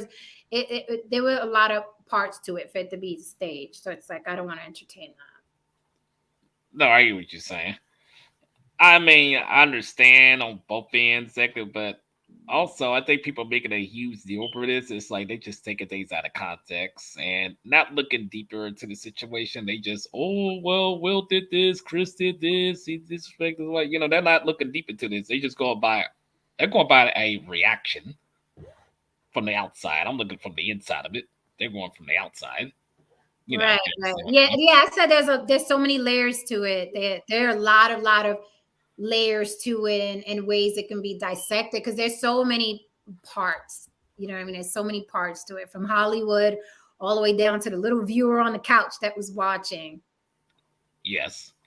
I mean, I can explain it how it's staged, like the slap thing, but I'm not going to do that because I already debunked it on my backup account because I can't do it on my main one at this moment. But I did debunk, but of course, people from my community has been debunking it, you know, besides me. So Also, they find it I also find it be embarrassing to my race that they react to nonsense like this. It's not the first time they done this. They did this with the old Popeye's chicken thing in 2019 or 18. This is ridiculous how they act. Or the dumbest stuff. Sorry, I just have to use that example. You know what? It's a good point. I also thought the Popeye's chicken thing was absolutely ridiculous, but yes. Wait, what Popeye's chicken thing? Everybody's going crazy for the Popeye's chicken sandwich. Yes. Even that disgusted me back then how my race acted, and they still acting like a fool now. Let me just say, you sound like you sound like you're talking with your nose pinched. Like you pinch your nose and you start and you. No, it's not going down. I'm just saying. I love what you're saying. I'm just saying it sounds like you got your. Are you making your voice like that to be like discreet? No, that's how my voice is. I'm from the South. That's how my voice is. Oh, all right. Well, I mean, anyways, I would love to hear what you have to say about how it's staged, but this is not my show, and the host does not want to talk about it. So I guess I'll check your channel out. Yeah, I'm being respectful because I. Thank you very much. I appreciate that. What's your channel so people who do want to see you break it down can see it? I'll have to give y'all my other account because I couldn't do it on my main, but I can give y'all my main account as well. Okay, what's your main account? I'll type it in the chat for anyone who wants to see it. Hold on. I'll link it. Give me a minute. Okay. So can you throw it in the chat? Oh no, because I'm not mod. That's what I was gonna put okay. Chat, just to make things easier. Oh, okay. I see you here. All righty. I see it in the private chat, so I'll throw it in the. Oh, let me see. I see it. That's the back one. You see it? Yeah, I do. I can copy it and put it in the regular chat. All right. Awesome, Sawson. Yeah, the reason why I debunk stuff because people might be like we take things a lot more serious. Like I understand people want to make up money out of it or for my community and all that. Like I even had disagreement with somebody this week about it, and they just went off at me. Like so I went back at them. Like no, you're not gonna talk to me being all ignorant exactly. They're gonna disrespect me. I don't think so. So Jen, I guess I didn't explain to you where I'm from. I'm from Memphis, Tennessee. That's where I'm from. That's the reason why my voice does sound the way it is. And people like, hello, Memphis. Hey. Yeah, that's where I'm from, but I live in North Carolina. Joanna says we from the South. That's just how we talk. Ayisa, what's up, darling? I haven't seen you up here. Thank you for the super chat. He said, hey, Jen, I liked your post on Facebook. My opinion with guys that are for Will Slap aren't in open relationships. Okay, that may be true. Mm-hmm. So I gave you the links to the back account and the main one. But yeah, that's just the way I talk, because like I said, I'm from the South. I have family and friends from the South, but I moved in 2019. So that's the reason why I sound the way I sound. And I know people are like, oh, you sound like you're white. Like I'm not white. So now. No, listen, I know a Southern accent. I'm not coming for the accent. I'm just saying I hear people sometimes on YouTube who try to change their voice and they pinch their nose or they use voicealizers and it sounds nasal. And that's why I was asking. I wasn't trying to refer to your accent at all. Oh, okay. Oh, me? No, I don't change my voice. I don't do it. Okay. Now, if I do around or do like a voice of a character or something, yeah, that's a different story. But I stick to my regular voice. I don't do none of that stuff that people do. So let me ask you one question, the King Lion. One question. Mm-hmm. Without you getting into the whole conspiracy breakdown, because I think it's great that you dropped your YouTubes for anyone who is interested in hearing why it's why it was fake. I'll ask you this question. Mm-hmm. It was staged to benefit who? To embarrass my race. What else is new? Because they get mad, they get triggered easily. As soon as they see something, they think it's I think it's all business and money. They get triggered over the little things. It's not understanding. So it was staged, just so we're clear. So it was staged specifically to embarrass Black people. To embarrass my race, yes. That's what it was. All of that was staged. Chris Rock said, yes, you can slap me. Will Smith went on. Just to embarrass Black people, because you think That's what, to embarrass Black people, so Black people could feel like, oh my God, that's embarrassing. It's so they think it's a laugh, a meme, yeah, and all this stuff. Because they've been doing this for years towards my race, so this is nothing new. So I knew something was up. As soon as I heard, I was like, I know something is up. Something don't sound right. But there has to be an outcome. When someone stages something, they want something. It has to be more than embarrassment, because I think a lot of artists of color, they embarrass our people all the time. Like Cardi B is embarrassing, Meg Thee Stallion is embarrassing, rappers are embarrassing. You know, there's a lot of things that are going on that are embarrassing to our people in our community. But you think that was done to embarrass Black people for what result though? Like for what? Like, okay, now y'all embarrassed. Here's the benefit for us, for y'all to be embarrassed. Like for what result? They get us riled up to make us look even stupider, more ignorant than what we are, because they've been doing this for years. They like the amount of race locked up. They've been doing these tactics for years. And that's the reason why I know something is never right. Because when I look at the outside, I'm like, no, they're doing this on purpose. That's interesting. To embarrass Black people. That's interesting.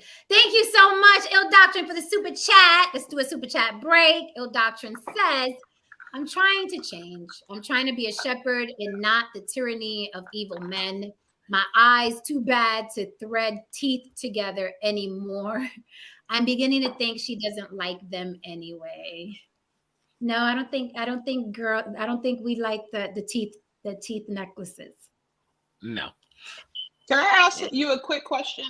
When you say they, because I'll tell you that the problem I hear with a lot of commentary is the term they doing this, they doing that, they want. Who specifically are you referring to when you say they want to make us look bad, our race? I would say the specific group, but I'm not going to, because I'm on somebody else's panel and I'm being respectful. So you can say what group. Do you have their address? Because I'm playing on the wrong team. It looks like, because I'm broke. No, when I say group, I'm talking like a secret group, but I'm not going to say who they are. No, because I'm asking because I saw two characters on the stage that engaged in this act, and so now they're operating out of what we can see, their own hands and fists and whatever, faces and whatever else. So who's the they? I'm not gonna say the group, but I'm gonna say is. That's a fair question. Who's the they? And do you think that they sat down with Will and Chris and said, they want you to do this to embarrass your race? Is that what you're saying? I guess I could say this, that they're pushing a certain to do that because they've been doing this for celebrities for years. I mean, I could go deeper, but like I said, I'm gonna be respectful because this is your panel. That's interesting. Yeah, because I don't want to reveal too much information that I know. Because if I did, then and I won't reveal too much. Now I can give little hints out, but that's all I'm going to leave it as. Because if I say too much information, people watching, they want to ask me more questions, and I don't want that. Yeah, but what's the big I secret? just need to know where they're located. Is somebody going to target her or you? What's the big secret at this point? I mean, Hollywood's been around for a long time. What are you talking about? Illuminati? Should I say it? I mean, what are you talking about? Well, shoot, you just took the words out of my mouth, and I ain't have to say it. You already said it, and I was warned not to say it. So, you kind of took the words out of my mouth. I just think that and I don't. And listen, I know that there are certain government programs. I do believe systemic oppression is real. I do believe racism is real. I believe that they throw a lot of stumbling blocks in front of us and a lot of things in our disenfranchised neighborhoods to hold us back. I do believe all of that is very real. That I believe all of that is very real. I just think that it's so much deeper than what you're saying and so much lethal than what you're saying. I think the plans in order to hold us back are way bigger than two comedians slapping each other at the Oscars. Yes. I just think that that's not what they could use when they can poison our food and poison us via media and poison us via music and rappers and actors, and when they can really, really poison us to make us, a degenerative people. I just think that they're way more serious than, hey, let's embarrass them. Just my opinion. Like they do things that are way more sinister than, hey, let's embarrass them so they could throw memes up on Facebook. That's just that's how I look at it. It's way deeper than that. I don't think this, I know that they do a lot of shit. I just don't think that that's one of the tricks they did, like to get us, because they can get us so much more effectively via other sources, right? So I don't think that. I would add to that too. I would add to that just by saying that I've heard this argument for years now, and I understand where it's coming from, but we also have to understand that there are live people that are playing out the role, right? And there's a certain element that's voluntary in that. Maybe if you want the riches or the trinkets that come along with whatever arrangement that you have, that's still a choice. I've done quite well for myself, and I'm not involved in any of that, you know? And so it's like you can still do well, and you don't have to particularly go that route. I think that sometimes we give an excuse and we give an out based on the quote unquote powers that be, right? As if there's not a voluntary person on the other end of that who's carrying out the particular act. We have to have some kind of responsibility and accountability in what we do. We can't just say, oh, it's them, it's they, it's them. No, because they're not shown on the public stage. We are. So when are we going to take that accountability? Well, I co-sign that, and I agree 100%. The they, if there is a they, you know what I mean? A lot of us are volunteering to make the they successful. So then it's like, what came first, the chicken or the egg? Yeah, those things are in place, but no one's telling you to break the windows in your apartment building. No one is telling you to rob the little old lady on the corner. No one's telling you to, you know, listen to Cardi B and twerk your life away and become a stripper. So it's like, what, you know, it's there is no they without, you know, a lot of us just volunteering for the degeneracy. So I have to agree with that. So even if it's a secret society, whatever, it's like we have freedom of choice. We have, you know, we make our own decisions. So I'm like, does the they really matter if we're partaking? So even let's say if you are right, there was a they setting this up, then that would mean that Will and Chris Rock said, yeah, let's do this, right? So at the end of the day, you know, it's just like when they say, you know, going back to Malcolm, right? It was with the CIA, you know, but it's like, who pulled the trigger, right? So it's like, that's a whole other conversation. There you go. Oh, I agree with you, girl. Yeah, definitely. Yes, that's the type of stuff I discuss on my channel and expose what goes on. Well, your channel sounds interesting, guys. He threw it in the chat. Follow the gentleman. Sounds like it's interesting over there. I couldn't put the link, so I just put the name down. Okay. Well, anyone who's in the chat, you guys still rocking with us? Just look up the King of Lions Z45. He did drop the name of his other channel. Yeah, I put the channels in the private link in the private chat, so vote for them. Okay. All right, cool. Thank you so much, guys. If no one else, I'll throw the link down really quickly one last time. If not, if I see no one else, I am wrapping tonight, and I'm so grateful you guys rock with me. I'm grateful for the new panelists that came up. I enjoyed your commentary. I love intelligent conversation, even if I don't agree. It's perfectly fine to agree to disagree. I know social media have you thinking different, but it is okay to agree to disagree. I enjoyed your commentary anyway. And I invite you to come back whenever you like. I talk about all kinds of subjects on this channel, and you are free to come up and rebut and disagree and leave your comments. I dropped the link, but if I don't see anyone coming up, I am going to bid y'all adieu and say good Well, night. I appreciate you. I appreciate you having me up. I think this was a cool panel. I'm going to jump off now as well, but I'll look forward to your next one. All right. Thank you. Thank you. Oh, thank you for allowing me to come on the panel again. It's been a long while. I've just been busy too much. I know. I do remember your name. So yes, it's been a while. Oh, definitely, yes. Yes, and I did say I had a fiance and stuff. Yep. I just been busy with too much stuff. Okay. Well, it's good to be busy with life. We can't be on these machines all the time. No, no, and that's the reason why. Yeah, I'll be back next time because I was more respectful last time I came on your panel. Big time. I remember. That's right. All right, Tristan, what you got to say? You want to take us out, Tristan? Thank you so much, chat. I love you all. Come back. I am doing something on Wednesday that's going to be really sexy. We're talking about non-monogamous relationships, okay, and how they work. I have a gentleman who is going to come up and talk all about that. Hopefully we can get Big Hef on because, you know, he's polyamorous. So it's gonna get spicy and sexy. I believe I'm doing that Wednesday, right? Yeah. And then Friday I'll be on Alpha Villains. I'll be doing that on Friday. Yes, I do have time for another panelist, Il Doctrine. Would you like to come up? Hey, that's up to him exactly. All right, Tristan, take us out. Love you all. Hit that like on your way out. Hit the subscribe and leave me a comment. Meet me in the comments. Leave me a comment because, you know, it's great for the algorithm and you want to see me, right?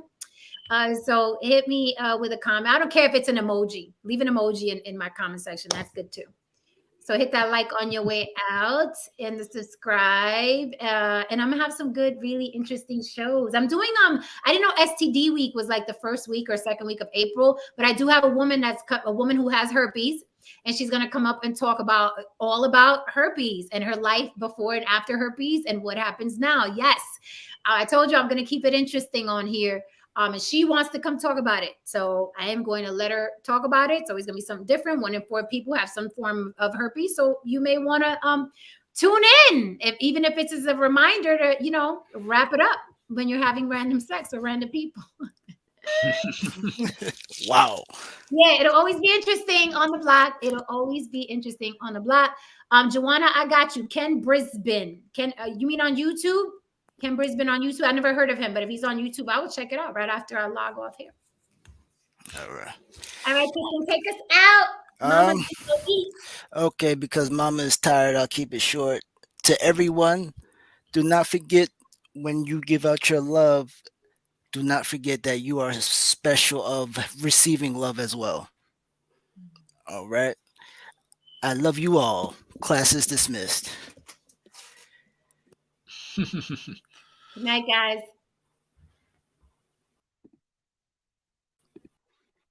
That was a nice ending, right? When you're giving out love, remember that you are special enough to receive love. I love that. Great note to end this night. And bye, guys. Good night. I'm out. You want to come up, Il Doctrine? You want to come up? Good night, guys.